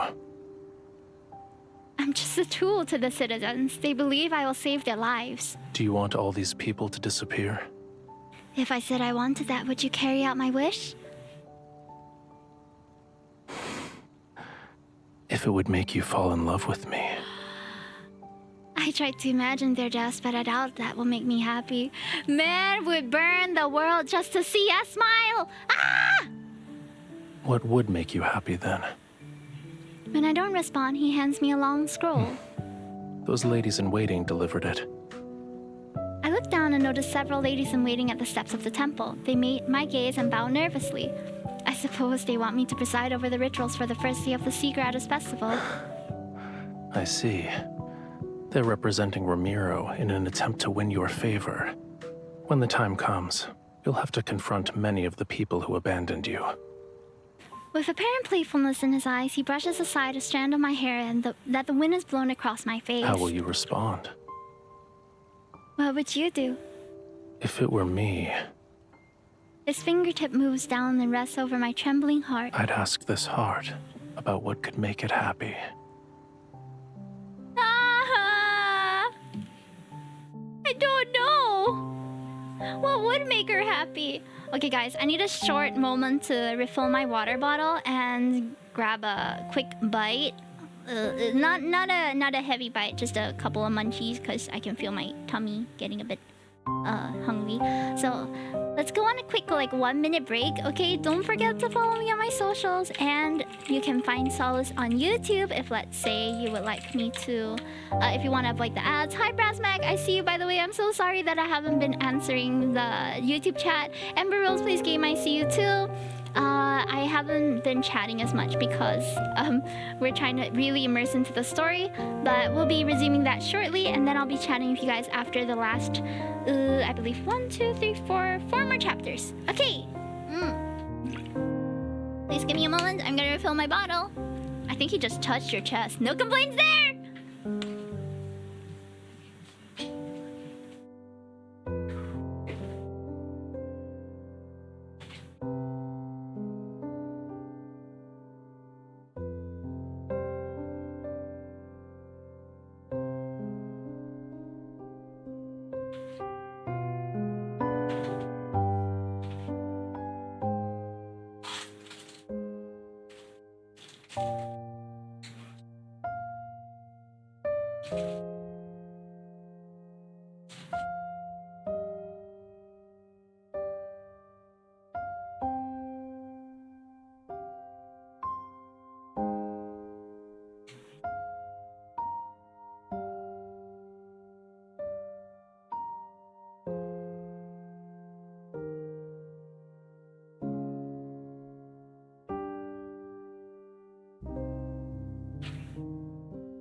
Sorry for the chewing noises.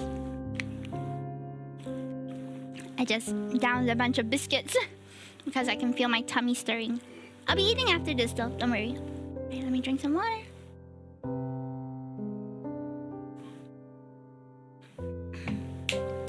Can I eat a sweet first before we continue? Wow. How are you guys enjoying the story so far? What are your thoughts, if any?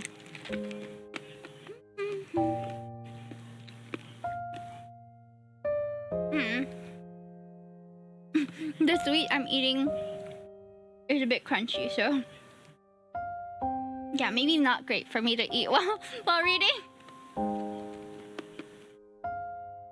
Hi Moonlight, nice to see you. We're doing good.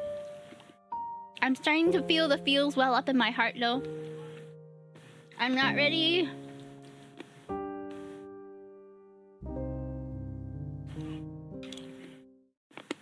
Okay. Sorry, I'm eating runts. I don't know if you guys know about this sweet.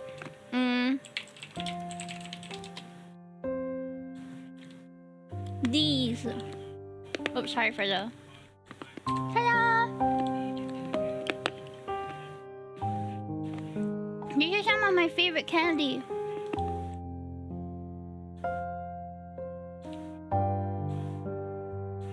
So yummy. They're the Wonka Runts. And they're fruit-flavored heart candy.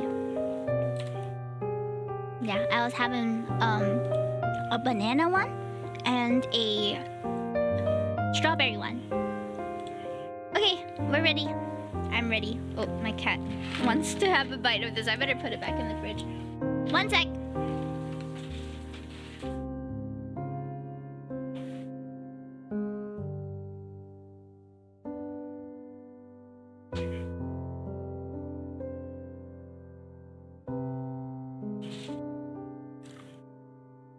Oh, ayo. Sure thing. Thank you for claiming the sketch. Okay, hold on. Roman Blossom.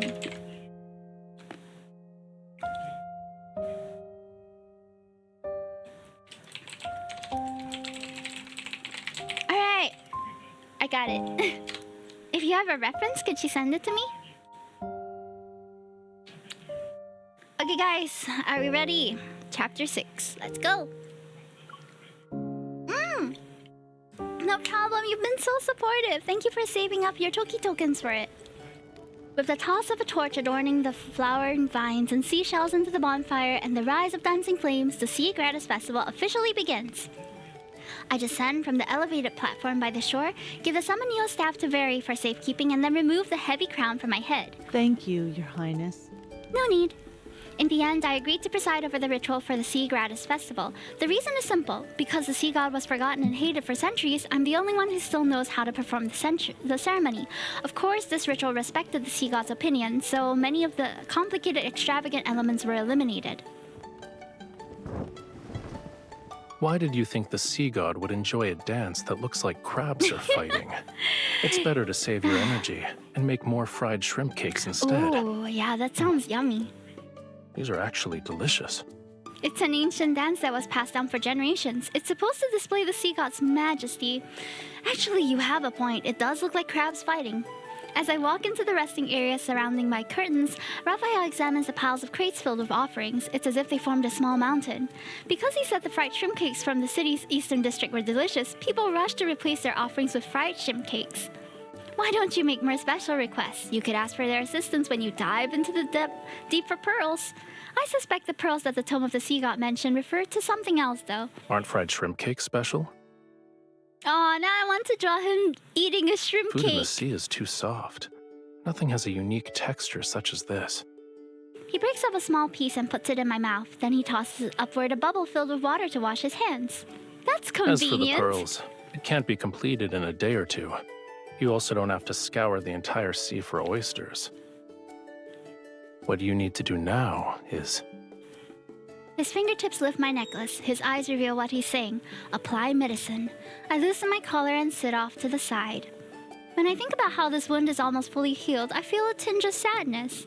During the ceremony, I realized for the first time that the sea wasn't completely black. The sound of waves drifts in leisurely from beyond the curtains. It embraces my ears with a gentleness I never thought was possible. I also never imagined that fragments of rainbow-colored light shimmered between the dark-colored waves and among towering white crests. Don't say that. Once your wound heals, you'll have plenty of ways to see it again. All right, Raphael. You're getting better at taking care of people. You don't hurt me anymore. If I couldn't do this simple task well at this point, wouldn't the sea god's divinity be tarnished? However, should you miss that pain, I can help you experience it again. Ah, don't say that! No, that won't be necessary. Stop! Your Highness, someone has brought a prayer flower basket. Interrupted us just in time. Veri, who just lifted the curtain to enter, pauses. Her gaze shifts from Raphael's hand to my shoulder, then she speaks as if she didn't see anything. It's for you and the sea god. Of course, you can leave it here. Yes, Your Highness. After Veri leaves, I pull my clothes back up and silently glare at Raphael. I bet new rumors about us will be circulating around the city tomorrow. Such as? It's hard to say. Perhaps they'll mention the sea god's bride in broad daylight doing... Oh wait, that's not right. The people shall speak of her doing this and that with the sea god in the dark hours of the night. What exactly is this and that? I don't understand. The prayer flower basket floats into Raphael's hands. He lifts up the red, blue, and silver ribbon, then he fiddles with the seashells under the inside the basket. What does this basket of seashells represent? It's one of the traditions of the Sea Gratis Festival. Every household prepares flower baskets filled with seashells to exchange with one another. The more beautiful the seashells, the more beautiful the blessings they represent. It's how one can convey well wishes. But why would anyone want to exchange seashells with me? I chuck that thought away and pretend to be interested as I take the flower basket instead. Oh, you can send it via DM, or you can send it here. I'll just copy-paste it somewhere. Having changed into lighter clothes, Raphael and I walk along the central streets of the city toward the tower. The moonlight and stars cast a blue glow across the night sky. They're like seawater flowing along the horizon as they rise and fall with the clouds and mist. Try these crispy fish. They're delicious too, and crunchy. They're slightly bland. Is that so? Maybe the salty seawater has numbed your tongue. I told you multiple times already. I'm not always drinking seawater because I'm in the ocean. I drop a few coins, ignore the star owner's somewhat bewildered gaze, and shove a bag of crispy fish into Raphael's hands. A decent number of people recognize us, but we tactically ignore their gawking. When did they put up that statue over there?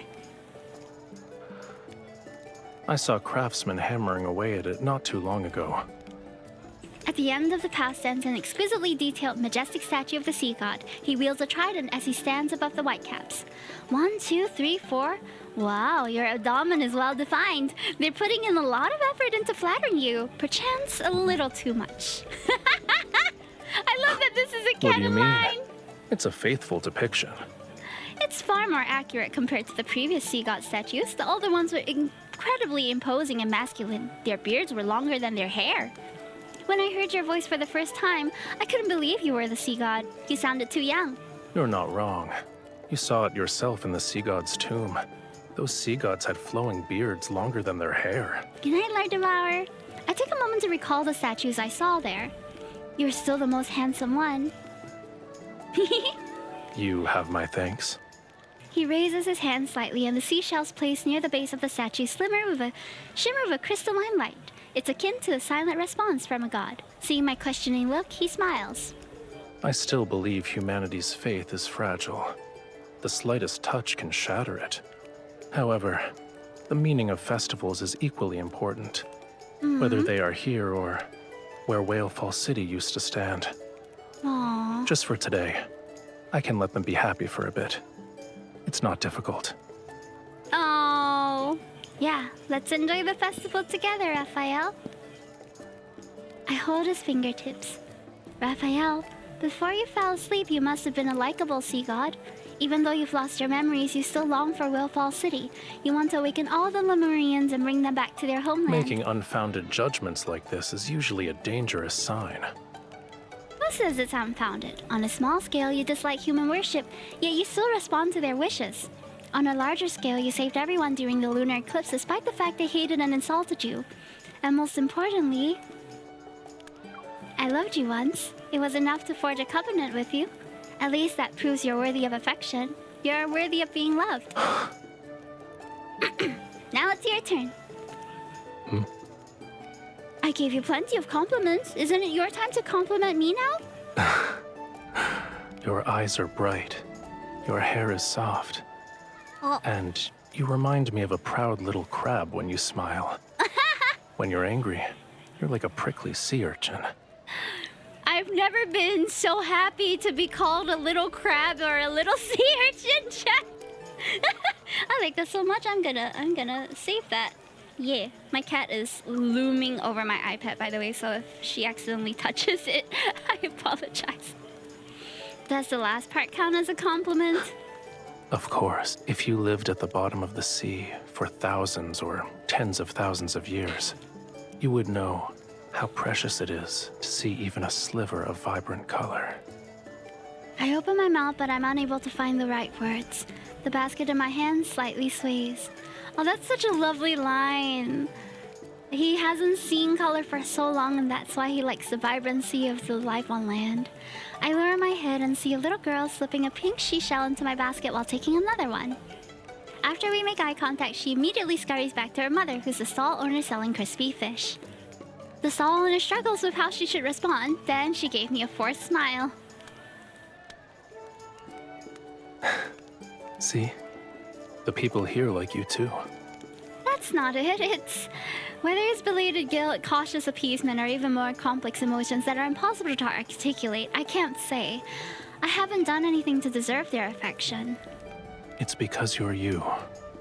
His hand covers mine and it moves past the tricolor ribbon on the basket so his fingers can intertwine with mine. All endearing words suit you perfectly.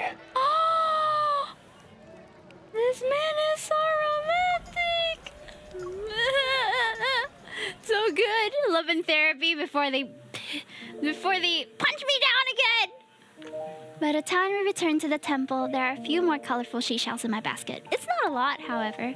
I hang it by the windowsill and see Rafayel is about to approach the pool. I quickly run over to stop him.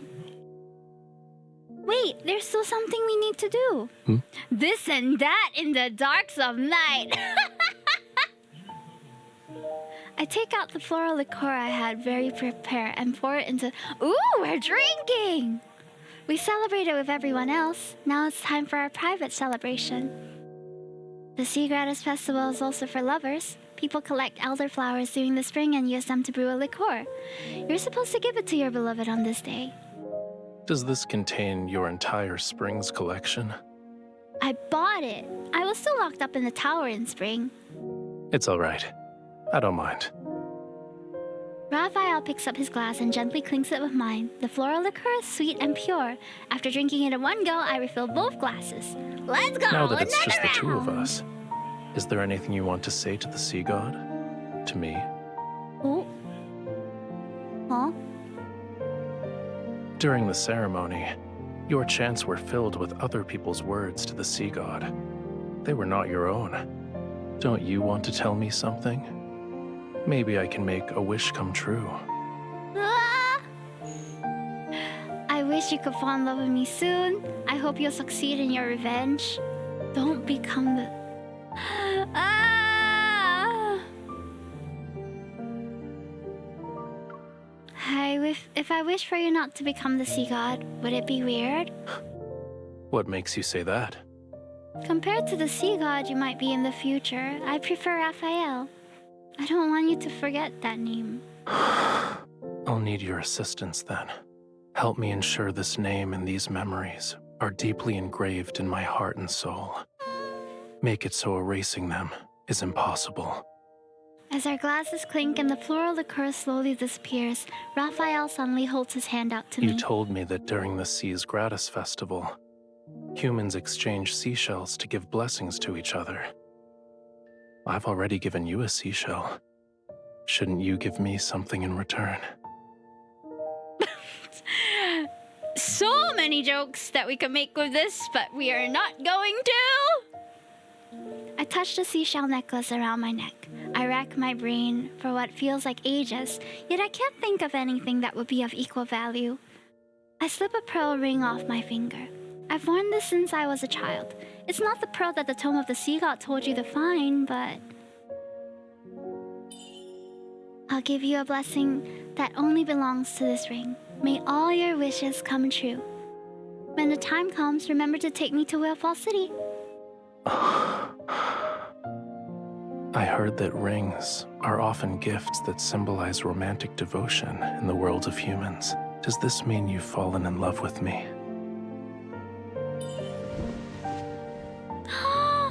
I contemplate his words for a moment before I lean forward and kiss the corner of his lip.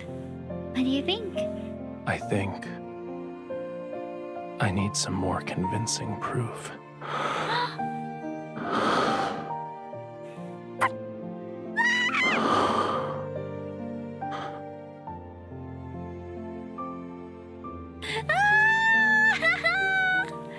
That night, the sound of the waves draws closer. Gentle, melodious music mixes with the laughter.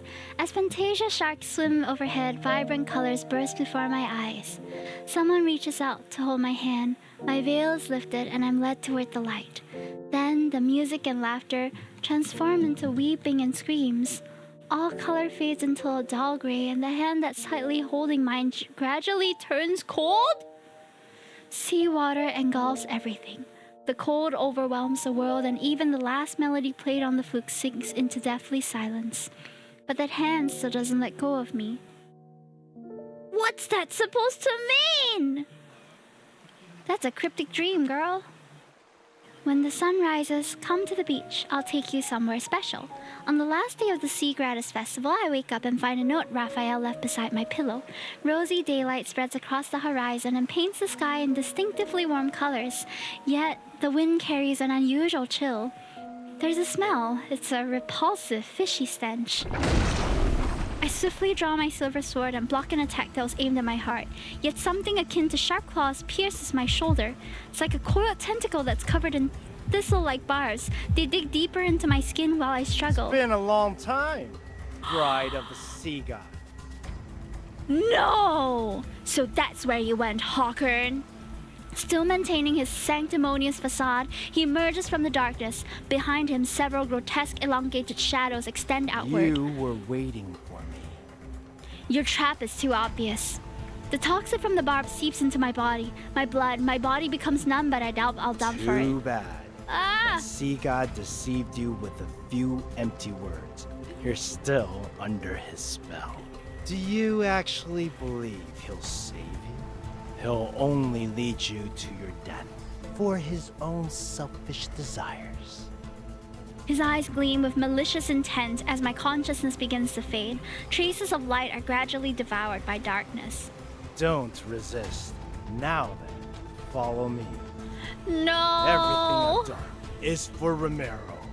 I want to prevent it from following. Oh, yeah, monologue. I don't even want to listen to him talk. I'm not gonna give you the light of day. I'm gonna skip past all of Hawkern's damn speeches. I'm gonna skip all his dialogue. Waster of my time. The pain in my shoulder wakes me. As I open my eyes, I find myself in a cage I know all too well. My hands and feet have been shackled. Seeing a putrid, fishy smell, I see a massive, grotesque shadow on the wall. It's accompanied by the sounds of something vicious being torn and peeled apart. I suddenly recall the spell he cast on me, the one he used to control me. Indeed, it's an ancient. These magics can't be. You're no longer human. So, to save.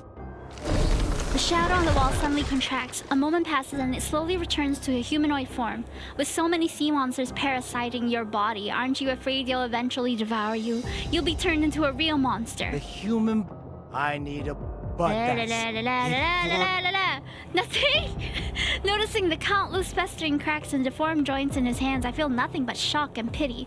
Recalling his talk of Lemurian and the implications of his recent words, a theory forms in my mind. Are you a Lemurian? But you were born and raised in Ramiro.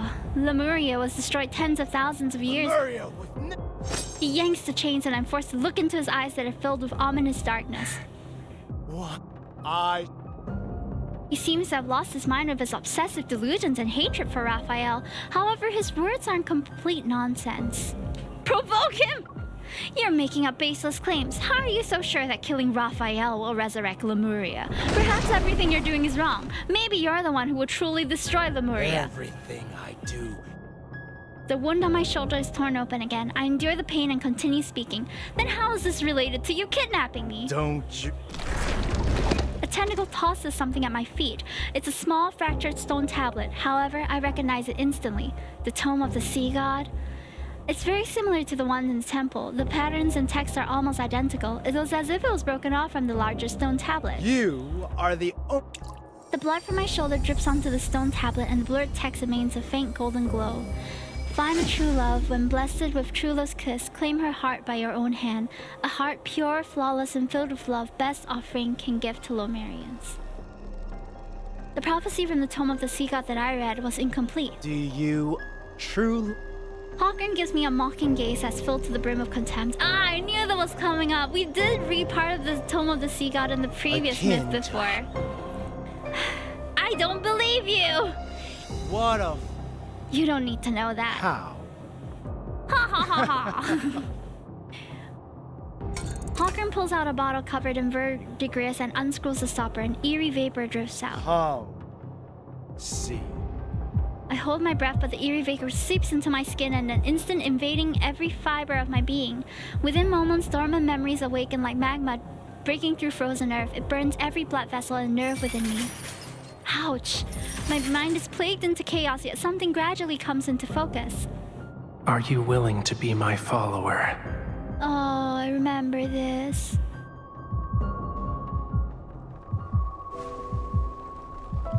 The massive circular chamber is as dim as twilight. The ground trembles as fractured stones cascade down from the dome ceiling.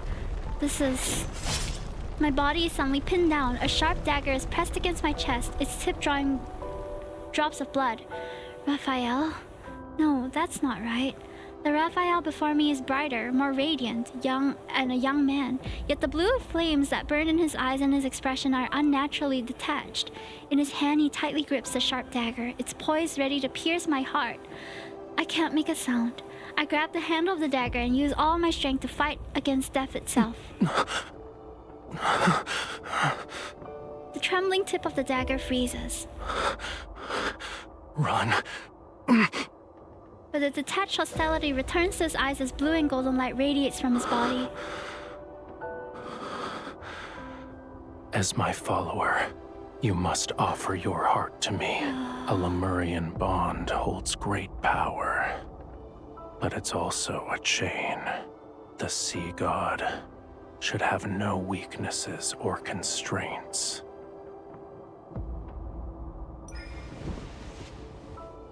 My struggle is futile. The blade sinks deeper into my chest. Blood falls as the pain spreads. This is a flashback, Jaco. There's a loud crash and the restraints on my body loosens. Rafayel leans against the wall that's far away from me. Pain has contorted his face. Inside the stone niche burns a gentle yet feeble flame. It's so weak that a breeze could extinguish it. Stay away from me. Those dark blue and golden lights still surround him. However, the blue flame in his eyes have been extinguished, or rather, suppressed. You cannot stay here. Lemuria's flame requires the hearts of our followers to sustain it. This is wrong. Should it continue, 'tis only a matter of time before I lose control and hurt you again. You must find a method that will allow it to burn forever. That shall be Lemuria's true path.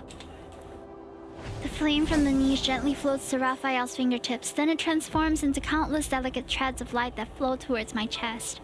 Shocked, I try to break free, yet I find myself bound by those threads. A strange, warm power flows into my heart. There is a legend. It says the wick of a flame exists in the place where all oceans converge. Find it, and Lemuria will be enveloped in light and endure forevermore. Oh, there's a way to save Lemuria? Lemuria, sorry. Water currents embrace me and carry me out of the temple. From a distance, Raphael gives me a gentle smile. I shall ensure Whalefall City remains exactly as you remember it. No. Until the day you return with the wick. Oh no, This is my what promise happened? to you. What did we not manage to do? For 'tis Lemuria's vow, a bond everlasting. I go. But we know that Lemuria has fallen already. Despair and blood pervade the seawater as thunderous ruination buries all cries and screams. I desperately try to push away the darkness before my eyes, but it feels like my body is trapped in quicksand. The more I struggle, the more I suffocate. That human deceived you. A human stole our flame. Lemuria will perish. Why did the sea god deceive us? The sea god. The seawater drowns their despair, and yet I can't defend it. It isn't Raphael's fault, because I didn't fulfill my promise to him. There was no wick that existed in the place where all oceans converge or the end of the sea.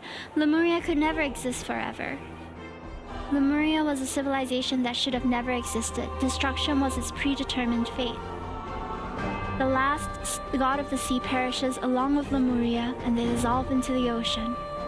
It's not a slumber, it's oblivion. He'll disappear from this world. I'll never be able to find him, see him, hear the songs he plays for me on the flute, or see his smile. My heart silently cries out and awakens the unwavering determination of my former self. I won't let Raphael die. I will save him, and the price that must be paid, it doesn't matter. Oh! In the violent, trembling deep sea, the ceremonial staff I wield ignites. The cold flames illuminate the gaze that's a breath away from mine. Shock, sorrow, anger, I can't exactly make out the emotions in his eyes. I only see the mark of our bond on his collarbone. It's like a stream of blindingly bright, burning blood.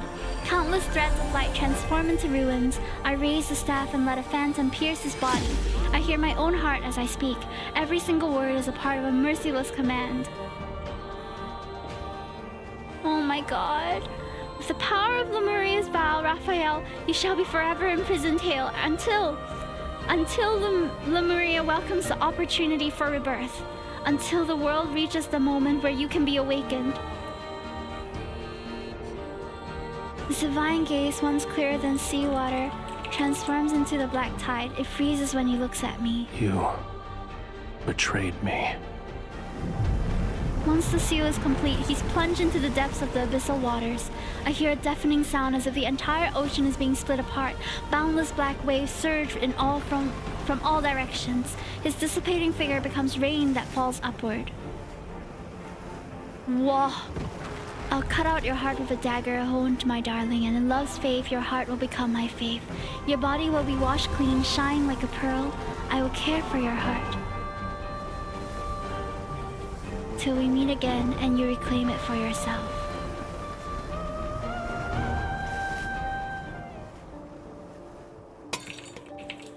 The last wisp of smoke dissipates and the bottle clatters to the ground. The tide of memories recedes as my consciousness returns to the cold, gloomy tower. Do you remember now? You stole the flame. You. My mind is still reeling from the impact of those memories as I lift my head. My gaze focuses on the former Castellan. Then it shifts to the silent figure standing in the shadows behind him. Raphael. I don't know when he arrived, however, his cold gaze has told me everything. He saw my memories as well. Håkon continues his endless monologue, but I can only hear chaotic noise. I stare blankly at the figure before me. Our gazes lock and we freeze under the moonlight. My thoughts also seem to have been frozen in place. We'll deal with him first. A faint whisper that only I can hear reaches my ears. I give a slight nod in response. He will kill you if you want to live. Your bond with him is your sharpest blade. I remember. I was the one who sealed Raphael. I try to speak as calmly as possible. But I'm also responsible for Lemuria's downfall. Why is Raphael your only target for revenge? Don't you hate me too? Of course. However... Remove my shackles then. Can I do anything if I'm like this? I lift my chin slightly. You better hurry. He's already here. A tall, slender figure appears under the moonlight. Raphael raises his hand and summons the Tiebreaker Trident. How come... The chains that bind me snap. I rub my sore wrist before materializing a silver sword and take 2 steps forward. In the suffocating silence, Raphael is the first to speak. It was you. You let Hawkern escape on purpose. He was used as bait so you could find out who sealed you away, and that person is me. Correct. The greatest weakness of Lemurians is that bond. And a sea god cannot have weaknesses. He must kill the person who forged the covenant with him. That way, there will be no one left in the world who could restrain or threaten him. And only then shall he become an invincible god. Regardless of whether it's for Lemuria or for myself, I must kill you. Ah, doomed lovers! He speaks these cold words. Although I know it's just an act, I can't help but think. Perhaps these words also contain his true feelings. We don't need to say anything else to each other. I raise my silver sword as lightning flashes at the tip of the Tiebreaker Trident. Blue fiery power surges around Raphael's body. Farewell, bride of the sea god. When the tip of my sword clashes with the Tiebreaker Tridents, our weapons are diverted to the side.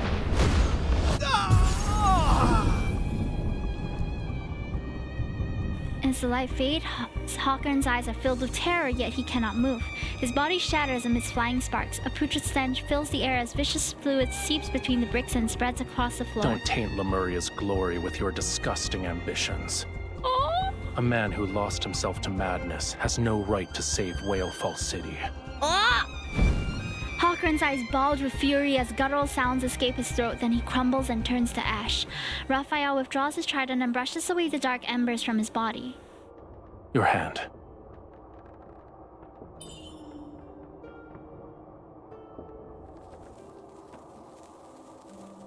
A small flame dances from his fingertips and travels up my forearm. The fluid and bloody marks left by the shackles disappear. Thanks. You are afraid of me. What's wrong? Did you think I would actually kill you? I'm not afraid of you. I'm the one who sealed you away, and I'm also the key that will allow you to reclaim your power. You have every reason to kill me. If I asked you to, would you willingly offer me your heart? I want you to answer honestly. This heart has always belonged to you. And I promised it to you before, so yes, I'm willing to return it to you. Then why are you crying? I blink and realize tears are threatening to fall from my eyes. Being willing doesn't mean I'm not afraid of death, and I owe you an apology. I understand it can't erase a fraction of your suffering. His fingertips is cold as he presses against the spot where my beating heart is. Our noses almost touch. We're so close that one breath would close the distance between our lips. What I want is a heart with pure and utter devotion. Its love for me should come from the very depths of one's soul. Do you think it is that? I don't have an answer for you. Even if it was, this heart now bears an invisible fissure that can never be fully mended. The answer is clear. Your heart is of no use to me. For now, at least. Oh. Go back. Your injuries haven't fully healed yet. All right. I murmur in agreement, yet neither of us makes a move to leave. The moonlight casts shadows on the window bars. It resembles a wall of thorns that gradually spreads between us. Doomed lovers! Chapter 8. This is the chapter before the last one, guys. We're 2 hours in. I'm actually surprised that it's taking us so long. I already tried to read as fast as I could. The path from the tower to the temple isn't long. However, it feels as if we've been walking for an eternity. After that day, we continue as if nothing had changed, yet everything is different. We no longer watch the faint light on the horizon in the morning, nor do we light all the candles in the temple on cold nights. The images from that vision are like an inescapable thorn. It has pierced me and Raphael. Dusk falls and Raphael tells me he will temporarily leave Ramiro to search for the pearl in the deep. It's mentioned in the Tome of the Sea God. We part ways on the beach. He dives into the sea, his tail catching the sunset's light in all of its beautiful iridescence. The waves and ripples will never settle. Likewise, I will never see him again. On the last night of summer, an unprecedented storm falls upon Ramiro without any warning. Oh, I'm not ready. The water has risen past an average person's waist. With the rain, they rapidly engulf every building, shop, and slope. I watch from the top of the temple. Beyond the rain lies a hazy black ring surrounding everything. The seawater surges and churns. I only gave out the order to reinforce the embankments and clear the waterways. Unfortunately, when faced with this kind of storm, it's futile. Another building collapses. The rising water carries the rubble and people screams in all directions. Someone bobs up and down in the current. The black water carries them toward me. Oh, Peya! Help me! I recognize her. She's one of the ladies in waiting who served me in the temple. Help! Countless images flash through my mind. They overlap and intertwine. The faces of people below the tower, those looks of disgust or apathy when I was forced to perform the waiver ritual, the smiles of people who sent me invitations and exchanged seashells with me during the Sea Greatest Festival.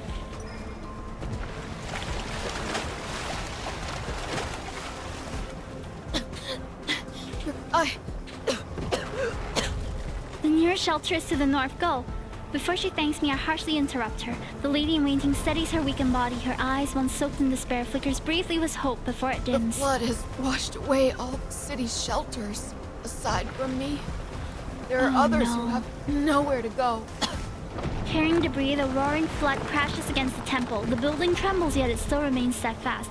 When I was 15, I oversaw its renovation with the intention of making the symbol of faith as solid as the heavens. It was destined to stand tall for centuries. Tell everyone to take shelter in the Sea God's temple.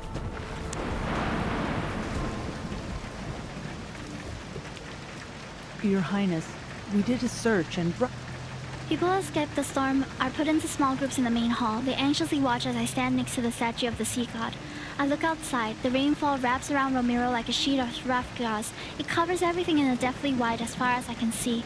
Turning back, I instruct Fairy to distribute all the food supplies in the temple. When the storm eases, lead them to Mount Onyuna. It's tall enough. The water will not reach you there. After I give out my simple orders, I ignore the anxious gazes and hushed discussions around me as I turn to leave. Your Highness? Yes? What if the rain never stops and the flood reaches Mount Onyuna? What then? What if the third night comes? All sounds seemingly vanish, only rainfall remains. Gazes pour in from all directions like water. Everyone stares at me as they wait for an answer about their future. I don't know. Their gazes instantly freeze. But you're the bride of the Sea God. Someone speaks in a dazed voice and I smile faintly. The bride of the Sea God is still a human. I thought you understood this hundreds of years ago. Why else would you have so easily abandoned me in the past? Silence falls over the temple and I sigh. I did not shelter them just so I could bring up old grievances. I've already done everything within my power. What remains is a challenge you must overcome by working together. Don't place all your hopes on me. Suppressing the many uncertainties in my heart, I look at the misty brightness beyond the rain. My promise with Rafayel isn't valid anymore, huh? If only this heart truly fell in love with him, then he'd prevent the sea from swallowing Ramiro and allowing me to live. Back when we decided to fall in love, neither of us anticipated what today would bring. I hope the sea he's in has pleasant skies. My heart aches again as I grasp the necklace he gave me. But what I want is a heart with pure and utter devotion. Its love for me should come from the very depths of one's soul.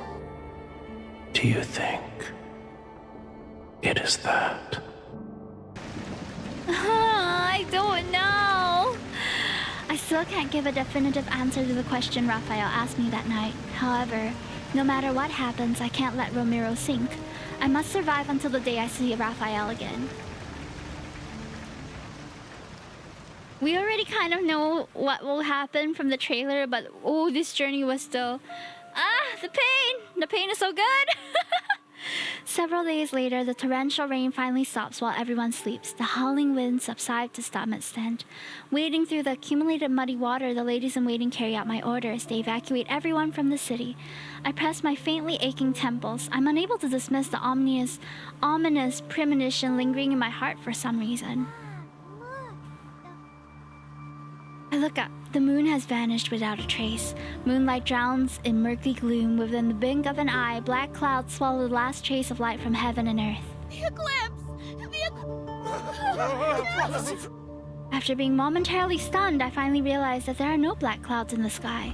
A massive wave is rising from the sea. Barry, take everyone back to the temple. But those feeble struggles are no match for the approaching catastrophe. The wave swiftly unfurls and deftly embrace over Ramiro. A loud sound explodes across the sky. For a moment, everything is as bright as day. Golden lightning cleaves through the massive waves. The water flows back and reveals a familiar silhouette.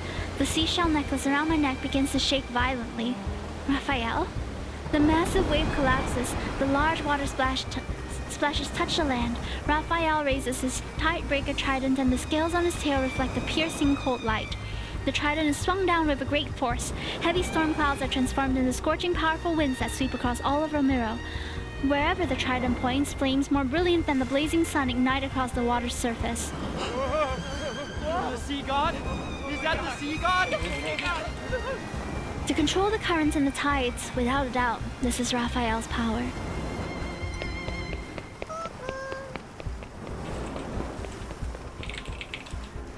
Whoa, he's glowing! Like mountains, the towering waves are stacked on top of one another. They spiral upward under the force of wind and fire to form columns of water that pierce the sea like spears. The violent ocean is suppressed by the sea god's ferocious power. Fire clashes against the seawater that had rushed into Ramiro, and the sea is forced to retreat. I run towards Raphael by stepping on the scattered floating debris that once made up a seawall. Only one thought races through my mind. Faster! I need to go faster! Ahead of me, Raphael stands amidst unquenchable flames. His long hair is disheveled by the wind. Raphael!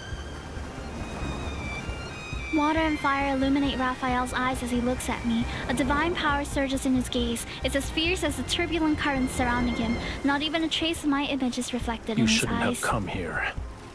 Return to the shore if you don't want to be reduced to cinders.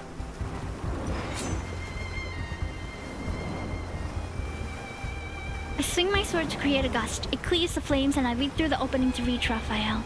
Ignoring his trident that's positioned as a barrier before me, I grab his rigid arm and forcefully intertwine our fingers. This is exactly where I should be. Death will greet those who attempt to wield a sea god's power with a human body. But I'm the one who has a bond with the sea god.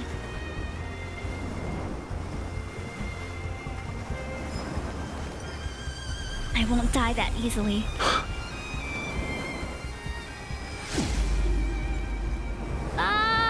His little puppy eyes!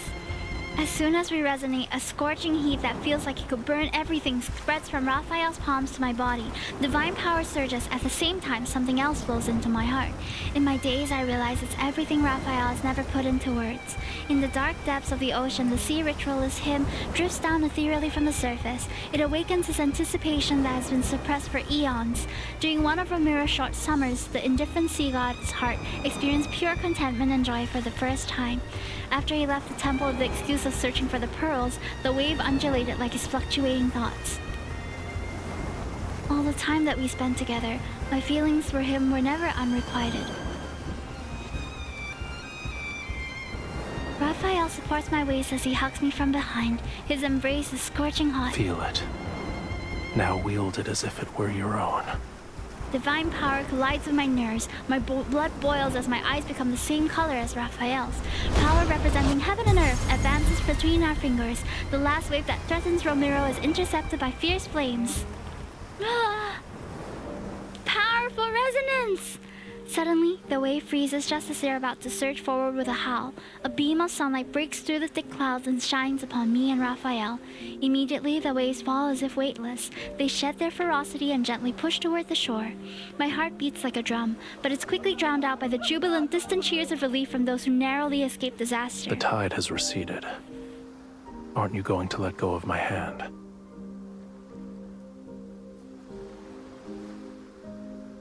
I turn my head. The burning divine power in Raphael's eyes slowly fade, and they return to what I'm familiar with. I tighten my grip on his hand. What will you do if I don't let go?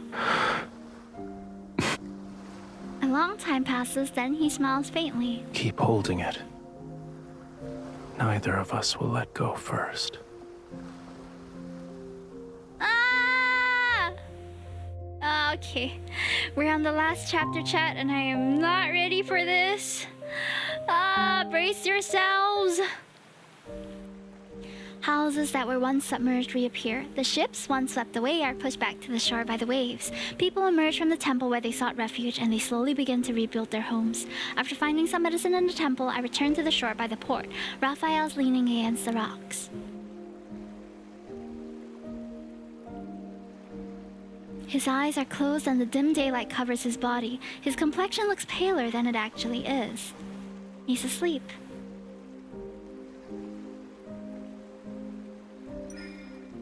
I dip my finger into the ointment made from the goat feather algae, then I gently apply it onto the wound in his arm. Although he appears all right at first glance, I soon notice several barely perceptible wounds on his body. Be gentle. It hurts.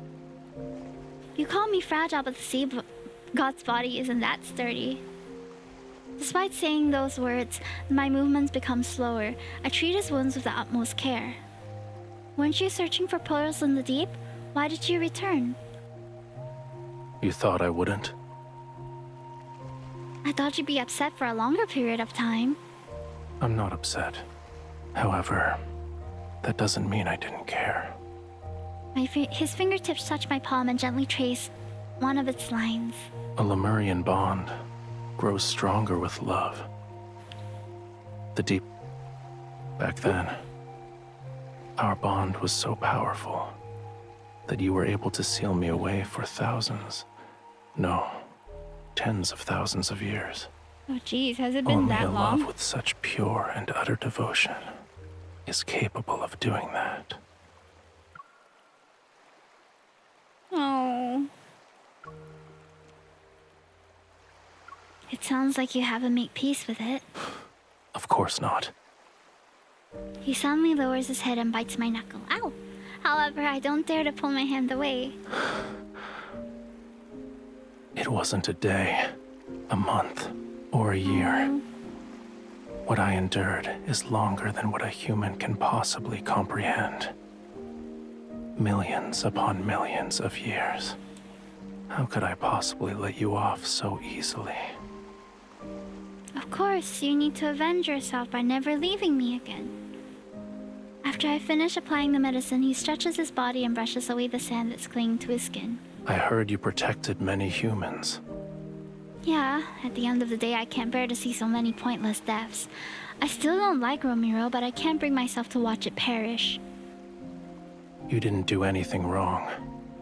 Watching your kin march toward their demise is a pain more excruciating than dying. He would know. You didn't force yourself to endure that suffering. Well done. Immediately, his tone shifts as he put on a faux serious expression. However, I do have objections in regards to letting those humans turn my bedchamber into a filthy mess. It's not that bad. At least your pool was cleaned. I already ordered a few people to clean it. I promise your bedchamber will be spotless. Good. He pushes himself up, but he pauses as he's about to stand. What is it? It's nothing. Surging waves wash over the reef. As the water recedes, his tail transforms into a pair of legs. Let's return to the temple. I need to see its condition to feel at ease. I nod a second later, then I notice a small crack in the necklace's seashell. Oh?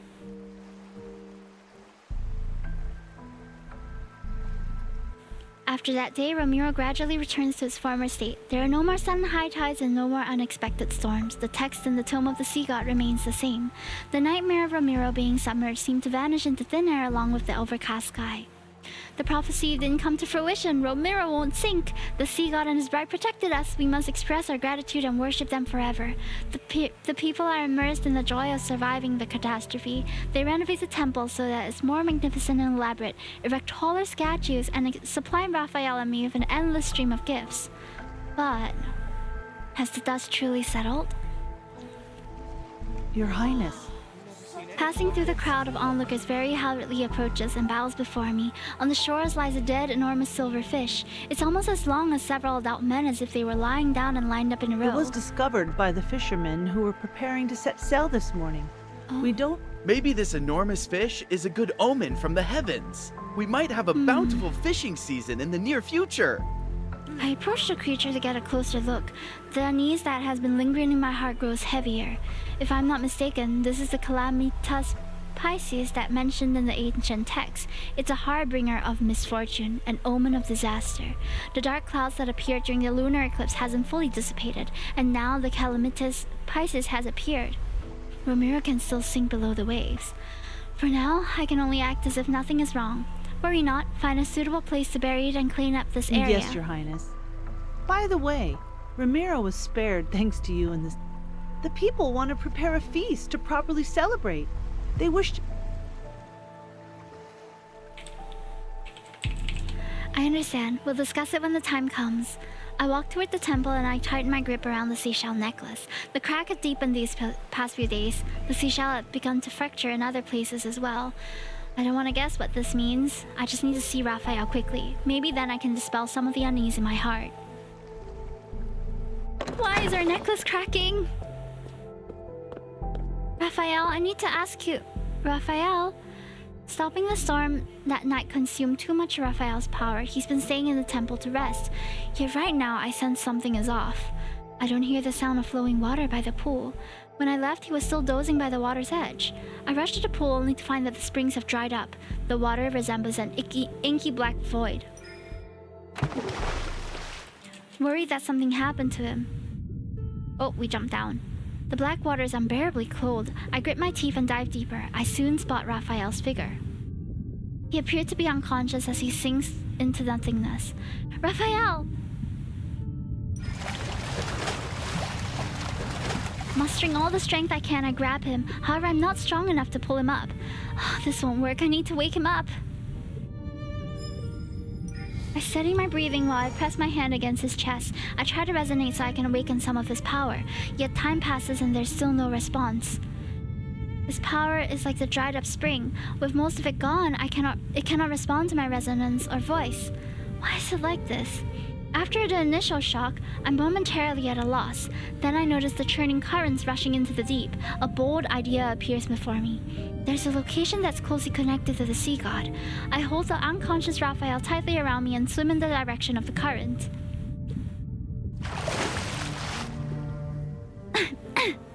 Fortunately, my guess was correct. The pool's current is connected to the sea itself, which allowed me to successfully get Raphael out of the temple. I prop him against the reef, recalling how he summoned the Fantasia shark. I make the same gesture he did while bringing my hands to my lips, and I whistle. After many clumsy attempts, I finally succeed. A skeletal Fantasia shark appears in the distance at the far end of the sea. It swims to my side and uses its rigid, bony snout to give a friendly nudge to my hand. Can you take Raphael and me to the sea god tomb again? It doesn't seem to understand what I'm saying, so I repeat myself several times. Finally, it extends its fin bone and gestures for Raphael and me to climb onto its back. Thank you. After I steady Raphael on his back, the Fantasia shark turns around and transports us to the ocean's depths. Unexpectedly, we arrive at the sea god's tomb with ease. Maybe it's because Raphael had already passed the trial. Even the guardian statue poses no challenge. After explaining the reason for our visit, they allow us to pass through the stone gates. Young sea god. Oh, Your quintessence, I'm here to make a request. I need your help. The statue of the sea god with a long beard lethargically lowers his weapon. He slowly turns his head to look at the unconscious Raphael. He is about to fade from existence. No! He still needs to reclaim his true power. What did he do to end up in such a state? What a shame. He will become the youngest sea... Several more sea god statues move out of their stone niches. They soon join the discussion. Is there a way to save him? He can't fade away like this. Of course. He needs true love. What? Like He in the needs a real heart fantasies. that loves him unconditionally. When he obtains the power to protect Lemuria, and the ocean recognizes his ascension to godhood, he will live for a long, long time. An almost immortal life. Oh. Is that why This he's is lived the all the way up to only this way modern to save timeline? him. A heart that loves him unconditionally. I recall the hidden prophecy from the Tome of the Sea God. A heart that's filled with love is the best offering for a Lemurian. Can my heart save him? The sea god speaks in hushed tones, then the statue of the sea god with a long beard extends his hand Are towards you me. willing to try? Of course. It will hurt. Bear with me for a moment. The ancient sea god clenches his fist and a sharp pain shoots through my heart. As he guides the process, several threads of gentle light are drawn out. Strand by strand, they float into Raphael's chest. Enduring the lingering pain, I place my hand over him and try to resonate again. There's a response. Your pure heart and the devotion from your love is enough. Thank goodness. However, you will dissipate into sea foam once you give up this heart. That decision Oh God. is yours to make. No.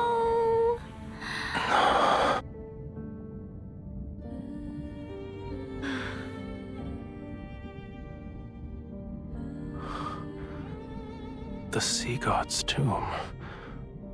How did I end up here? You've been unconscious. Oops, sorry. You've been unconscious for a long time. These sea gods woke you up. Oops. Hello? I quickly speak before the sea gods can say anything. Then I bow respectfully to them.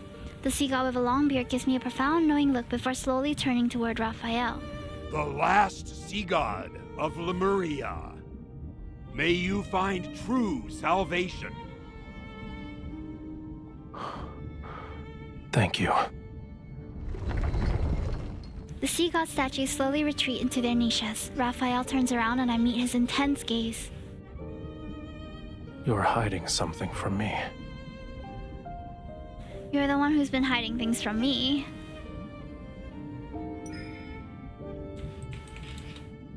You've expended too much of your power. Your body can't sustain itself anymore.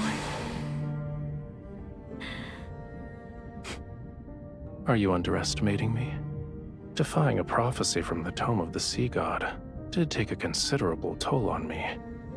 But I'll recover in a century, give or take. The prophecy hasn't changed though. Ramiro will still be submerged, yes? Seeing Raphael's expression, my heart sinks. I was correct. Yes. But that doesn't mean it can't be changed. Ramiro wasn't destroyed on the third night of the lunar eclipse. So for now, it won't sink below the waves. This is our turning point. Stop frowning. Let tomorrow worry about itself. As for the present... He takes my hand and summons water currents to carry us upward. It's almost dawn. We might be able to watch the sunrise as we head back. My heart is aching as we read this. I know it's all gonna come to an end soon, that's why. And it's so nice that he invited us to watch the sunrise again, because previously the tension was that they stopped doing all these things that they usually did, right? And now it's like they're going back to normal, but we're not gonna get our hopes up. After returning from the sea god's tomb, Raphael seems to have returned to his normal self. The water in the pool has become clear again. He doesn't spend the entire day inside the temple too. Instead, he enthusiastically takes me along to explore Ramiro's streets, alleys, and the wilderness. Just a tiny fragment of his heart's power is enough to revitalize him. If he received my entire heart... Perhaps I'm still selfish. Faced with such a choice, I still cannot let go of my desire to live. But time is cruel and doesn't give me the opportunity to hesitate. After a night of rain, dark clouds once again spread across the sky above Ramiro. The time Raphael spends sleeping in the water increases with each passing day. and my necklace of seashells developed a deeper, longer crack.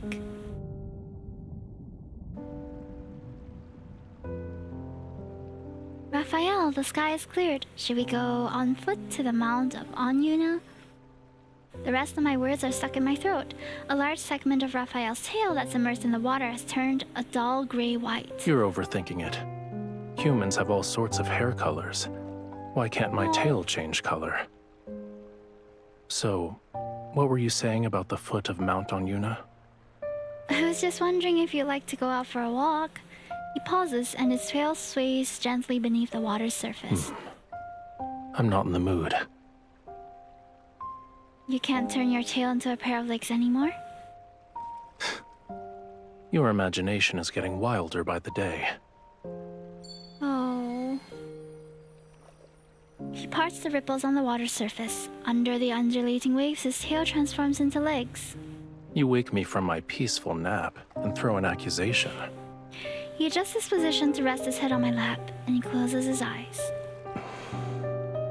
You owe me a sweet dream. All right. I gently stroke the top of his head and lean down to kiss him. The seashell around my neck dangles. It sways in front of Raphael's peaceful sleeping expression. The cracks on its surface are glaring. I grasp the seashell and gently try to wipe away the marks. I pretend not to see the scales on his legs. I pretend Raphael isn't showing any sign of something being off. I pretend that everything on this land will remain as peaceful as it is today. No! My heart! Bouquets, lanterns, music. The plaza and the port is like immersed in the sound of celebration. It's like a grand farewell ceremony to disaster. Raphael stands far away from the humans. He watches the figure who is in the center of the crowd. She seems somewhat uncomfortable with the amount of enthusiasm. Slowly, however, the corners of her mouth curl, a slight smile appearing on her face. He recalls those long stretches of time at the bottom of the silent ocean. The only sound he heard was the faint rattling of chains. With his eyes closed, he would construct an illusionary world in his mind. He would imagine the splendor and wonder of Whale Fall City, the place that had been long forgotten. Then a different voice broke into his world one day. Stupid tome of the sea god, you're worthless in every sense of the word. If you're actually useful, you would have revealed the sea god's location. What gives you the right to only disclose the whereabouts of the bride of the sea? It was a discourteous voice. It could be considered too loud to a certain extent, yet it was like the sun that occasionally appeared above the sea. He realized it was impossible to dislike. Using what little strength he had, he spoke with her for the first time. Perhaps their ending was already predetermined from that moment. No! The sea god must kill his bride. To truly ascend to godhood, he must destroy their bond. He refused this fate before, but now he doesn't want to accept this either. We might have to actually bid each other farewell. He recalls the moments when she first spoke his name. With fingertips stained in their blood, he traced his name into the palm of her hand, one letter at a time. Even so, he couldn't intertwine his fate with hers along with the lines of her palm. In this way, they were spared from separation. No. I need to leave Ramiro again. We won't be seeing each other for some time. I frantically searched for Raphael's figure in the crowd, but I could only catch a message of the sea breeze carried to me. Fortunately, our bond guides me to him. In a lit corner, I catch Raphael's fingers. You were in a hurry. Are you scared I'd leave without saying goodbye? Where are you going? I'm just looking for pearls. Once I recover that part of my power, I'll return. I don't believe you. His life force is fading away at an alarming rate. Under the illusion of an intact seashell lies the reality of cracks becoming increasingly more severe. His heart is also riddled with countless wounds. Raphael, is there anything you need me to do for you? Tell me, no matter what it is, I'll do it. Just say that you want your heart back. I'll return it to you. No. How long will you be gone? It's hard to say. Maybe it'll be a year or two. A century or more. Perhaps even longer than that. Don't worry. Even after I'm gone, you and Ramiro will survive. This is a god's promise to you. What is he planning to do? If he's making this kind of promise, it means he'll do something that I don't want to imagine. I won't be able to accept it. So, when are you leaving? Let me see you off. All right. I'll wait for you at sea. My fingernails dig into my palm. The hesitation that swirled in my heart has finally crystallized into resolve. I will fulfill the promise I once made.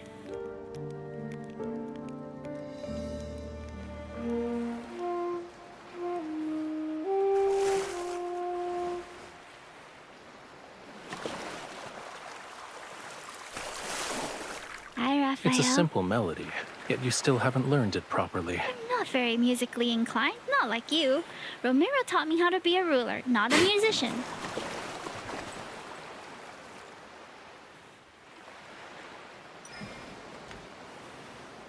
Listen carefully. This is the last time I'll teach you.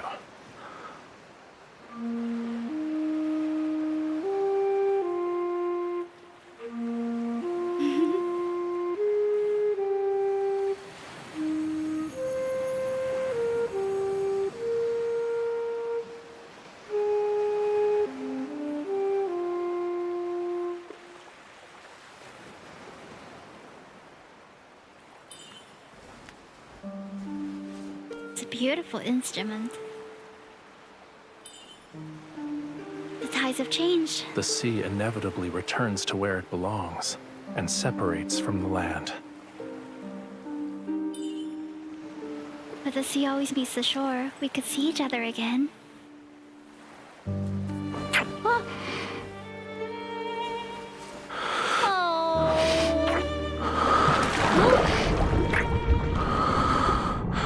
I can't even goon right now. I'm so sad.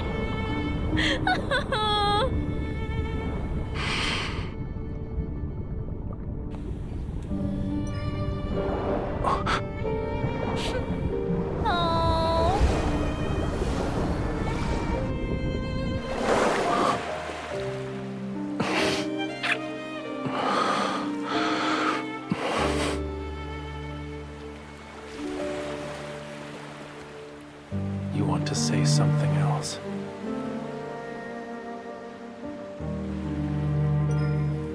I pray to the sea. I hope every ocean current carries you to bright, warm places. The sea heard your wish.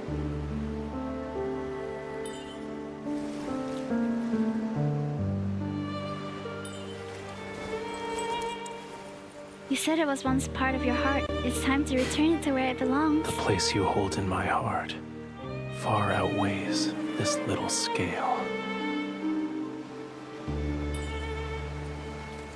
Because of my selfishness, I took that heart from you. He's so beautiful, but this is so sad. I'm gonna take a screenshot. I don't think I can bear to play this again.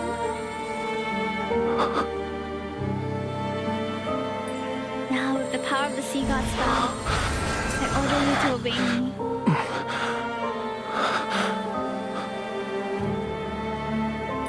Reclaim this heart and end our everlasting bond.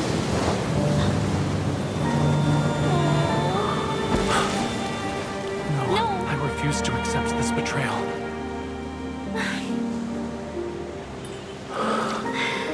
This heart can save you and Ramiro.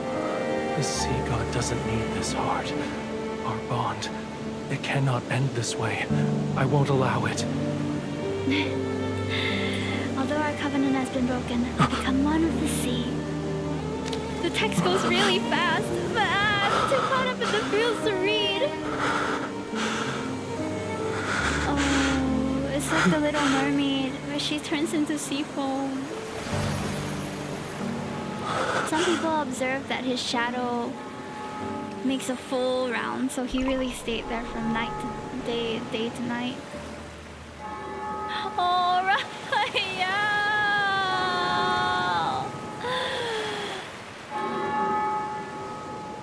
Not the wedding bells! I'm crying! Daylight has arrived. The tides surge, waves build upon waves. They're so powerful that they scatter the clouds in the sky. The black seawater bleeds crimson, then the red fades and takes the darkness with it. The sea's original azure hues reappear.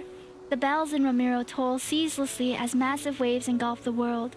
The land is transformed into a seabed. Oh. Seawater envelopes every house, every patch of soil, every mountain range. It whispers and returns the memories from millions of years ago. Everyone steps onto a strange yet familiar homeland. They breathe the air that flows in the seawater. Lemurian memories awaken in their blood. Was Ramiro... Oh! Phantasmal whales leap from the water and return to the sea. They swim through the city that has been reborn. Whale Falls City. The sea god stares at his hand. There lies the pearl ring given to him by a young woman. It still gleams with a lustrous radiance.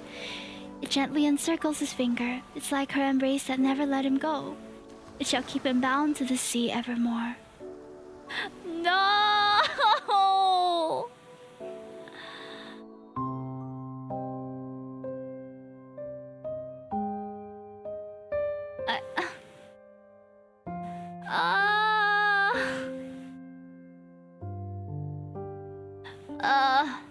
Love and depression is so true. Oh god.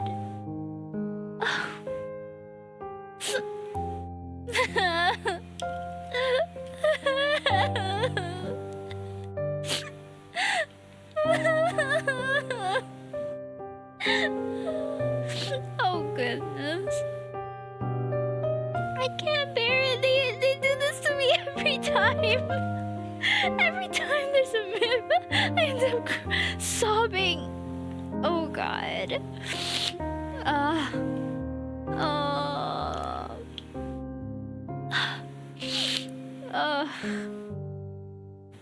Jeez. Oh man. Well, thank you for joining me for that story. Oh gosh.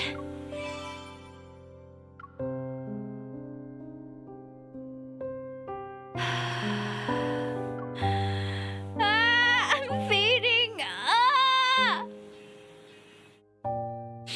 Well, I shed a few tears too, man. That was really good. I'm telling you, I love this. As much as I love it, it hurts me so much. Why they gotta do this? They have to. They have to upkeep the tension, you know? It makes for a good story. We're the sea foam and we are now forever with Rafayel. Tiny bubbles that follow him. Yeah. Well, it seems like he regained all of his power after that. So that's why he tried to... So, I think the consolation that we can take with this story is because MC is... In this story, or in the world of Love and Deepspace, our main character has the ability to be constantly reborn. That's how they justify like the different timelines that she's lived through and the different romances and romantic interests that she's had. She's the same person, but she's lived many different lives. So you may getting soggy as the sea, yeah. So in the current timeline, we meet Rafayel again. But I think it's safe to say that he's the exact same Rafayel that we have made a bond with and also forced to murder us, basically. Yeah, he's the same one. Reincarnated? Yeah, our MC reincarnates. No, so nice to see you again. I'm so emo after what you've done. Oh, jeez. Oh, secret itinerary. So this is modern day Rafayel. Let's answer his call for a nice Hey, breather. cutie. I saw you received the letter 30 minutes ago. Well, have you read it? This Are is you him free? in modern day where we're dating him. I did, and I was about to call you. You could have just told me about the art exhibit. Why send You're a my formal most invitation? distinguished guest. Why wouldn't I give you the most formal, ceremonious letter? No more So, Batman. Yeah, like, back to do you normal. accept my invitation? Of course, we haven't gone anywhere together in a long time. This is perfect for a short vacation. But the secret itinerary in that invitation mentioned, I have to hand over a report to the association the day after the exhibit. I'm not sure if I'll have enough time. Yeah, that's a I problem. need to recover a little, yeah? I guess we'll have to limit our plans to just the oil painting story. springs. Yeah, I agree. Oil I painting decided to springs. host the exhibit in that city because of it. It's also nearby, you know. At noon, the water is like a rainbow when it spreads out from the spring's center. It's remarkable. I actually wanted to build the venue next to the springs, but the terrain there was too uneven and posed safety risks. That's why the exhibit will be in the downtown area. As for our super secret itinerary, I'm inviting you to visit the original venue with me. It'll be just the two of us seeing what could have been. I'll be the only one who gets to appreciate it. You're the lucky viewer, cutie. I'm not that disappointed though. The downtown area has its charms. I did my homework. There's a park that lets you see a beautiful sunset. Ah! Watching the sunrise and the sunset! Ah! They also have a history museum and a huge ocean-themed amusement park. Huh. What a coinky-dink. I also did my homework, cutie. I took note of a few hidden gems that I know you'll like. Alright, a colleague recommended a chocolate-themed hotel. I heard every decoration is made of chocolate. It's just like that one story. I can send you the details. Should we check it out later? The rooms must be filled with the scent of chocolate. If we get hungry at night, we could always eat the decorations on the bedside table. Now I want to eat chocolate, Let me chat. check the map. Okay. The good news is that the chocolate hotel is right next to the exhibition hall. The bad news is that the other places you mentioned are in various parts of the city. Oh, so we'll only have time for one. This is tough. I want to visit all of them. Let me think. There might be a solution. Your mission isn't over yet. You'll be here for 3 days at most, and 1 day is for the exhibit, so we have 2 days of free time. We could try and squeeze everything in if you want, but we'll have to be up before dawn and do an all-nighter. That sounds exhausting. I'd rather sleep in at the hotel until afternoon than grab something to eat. I figured as much. Let's skip the special plans and treat it like a regular day off. What about the springs? Won't you be disappointed if we don't see it? Maybe we should still try to get up early. Since we're already there, it'd be a waste not to check everything out. Don't force yourself. The whole point is to relax together. If our schedule tires us out, that kinda defeats the purpose. For me, attractions only show their true beauty when I'm with you. We don't need to rush. We have all the time in the world to explore every fascinating place together.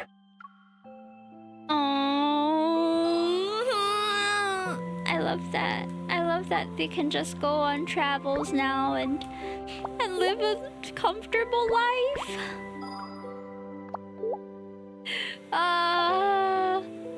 It makes me a lot more thankful for the life we have with Rafayel now, I guess. Oh man, my chest hurts. Like I literally feel so pained. You know, like how heartache can really feel like your heart is aching. That's what I'm feeling right now. Okay, let me search a chocolate hotel because chocolate hotel Japan, is that what? Whoa! Oh, sorry for the... That looks amazing! Well, I want to go here. Yeah, that was emotion. That looks so cool. Oh, it's a love hotel. I mean, sure, we're in love, right? We're in love with Rafayel. Does it make sense to not go to a love hotel if we're in the area? It looks really cute. It's literally adorable. Oh, wait a second. That's creepy. I saw it. So if you guys are jump scared easily, don't look at what I'm about to show you. But do you see that tree in the corner over there? What the frick? That's gonna give me nightmares. Holy sheesh. Whoa! Whoa! Oh my god. No way. Nar. I don't want to stay there no more. What if I get the creepy tree hotel? No. Ugh.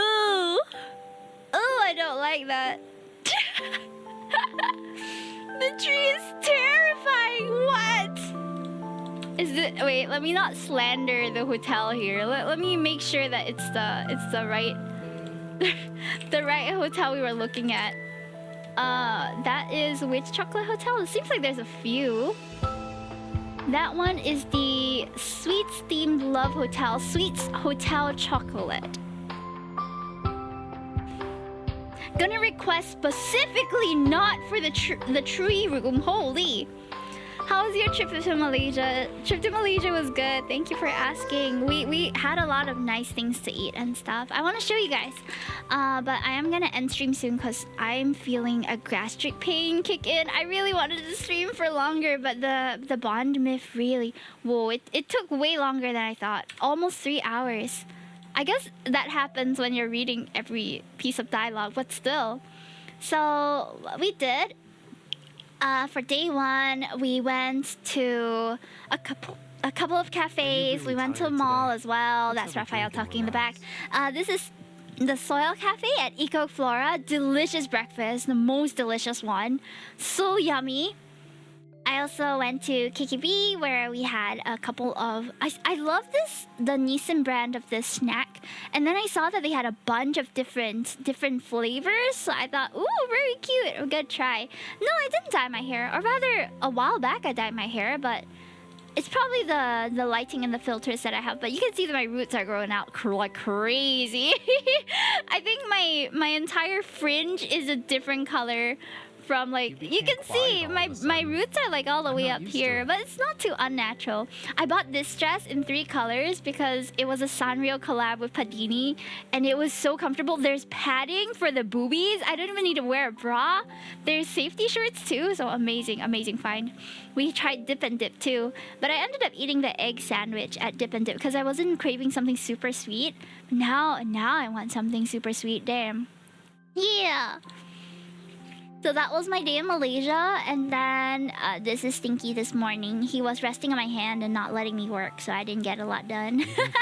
We also hit 6.9 followers on Twitch. Let's go! Thank you so much. Alrighty, guys. So that was my day. What about you? Okay, let me grab some of my candy real quick, and I'm gonna play the ad that is waiting for us. I'll be back to chat a little bit before we end, okay? Let me just play the ad real quick. Looks like something out of Candyland. You mean the chocolate hotel? I agree. It really does give Candyland vibes.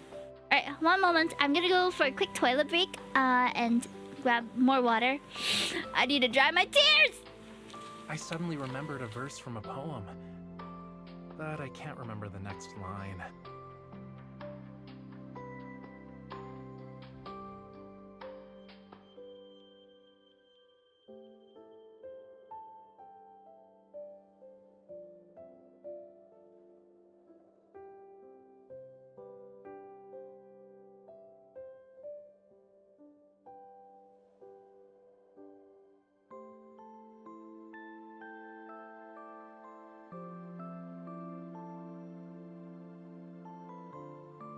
Sleep early if you're tired.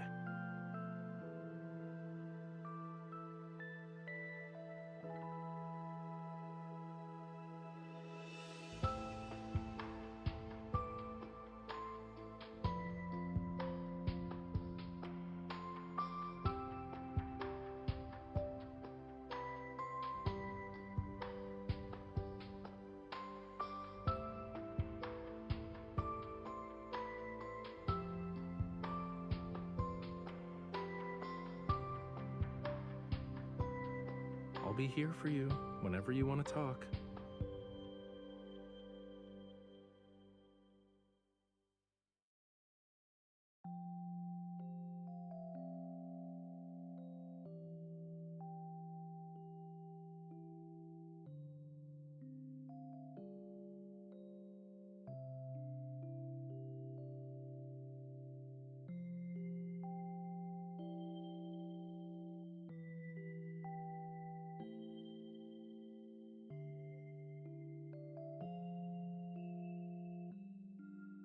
Sleep early if you're tired.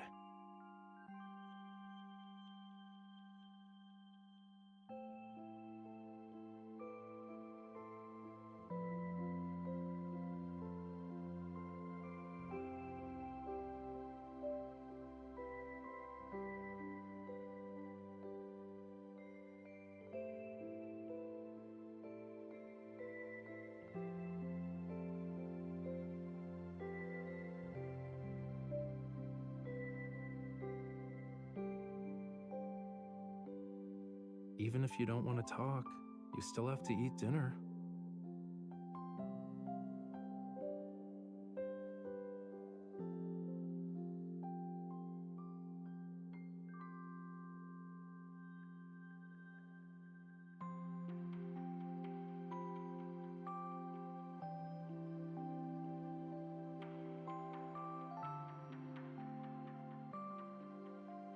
Oh, sorry. Oh my gosh, was he talking to you? Was he talking to you guys while I was away? Uh-oh. Let me play the... Yup. My apologies. Ah. Oh man, thank you for joining me today. It was really, wow, this was a way longer stream than I anticipated, but I hope that you guys enjoyed it. It was really fun to read through, even though it actually tires me out quite a lot to read so much. So, good job, Mimi. Otsu. I managed to make it through as well. Yeah, what was your favorite part of the story? I think my favorite part was when they got to enjoy the festival. I like all the happy bits, you know? As much as the sad stuff punches me in the gut and makes me cry, but I enjoy the happy moments way more when I feel my heart well up in just happiness and thankfulness that they can enjoy a relatively normative life. The doomed romance is so crazy in this all the time. Also, I'm realizing my villager chat box is going wild. Okay. Meow meow. Yes, meow meow. Oh man. Lay. I'm tired, but in a good way. This is a really good song too. Do do do do do do. Da da da da da da. Wait. Okay, can you guys help me to test the chatbot again? Sometimes I think my villager chat box needs an update or something.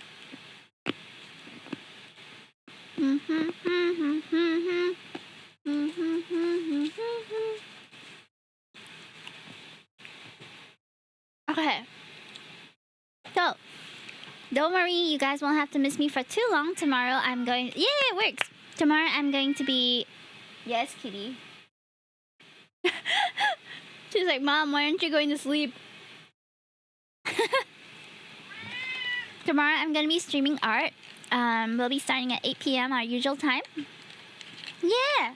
And we're going to do some art giveaways as well. I'm going to see if I can do something where we can encourage more people to sub and boost the channel a little bit, because I feel like I need to be on that grind, you know?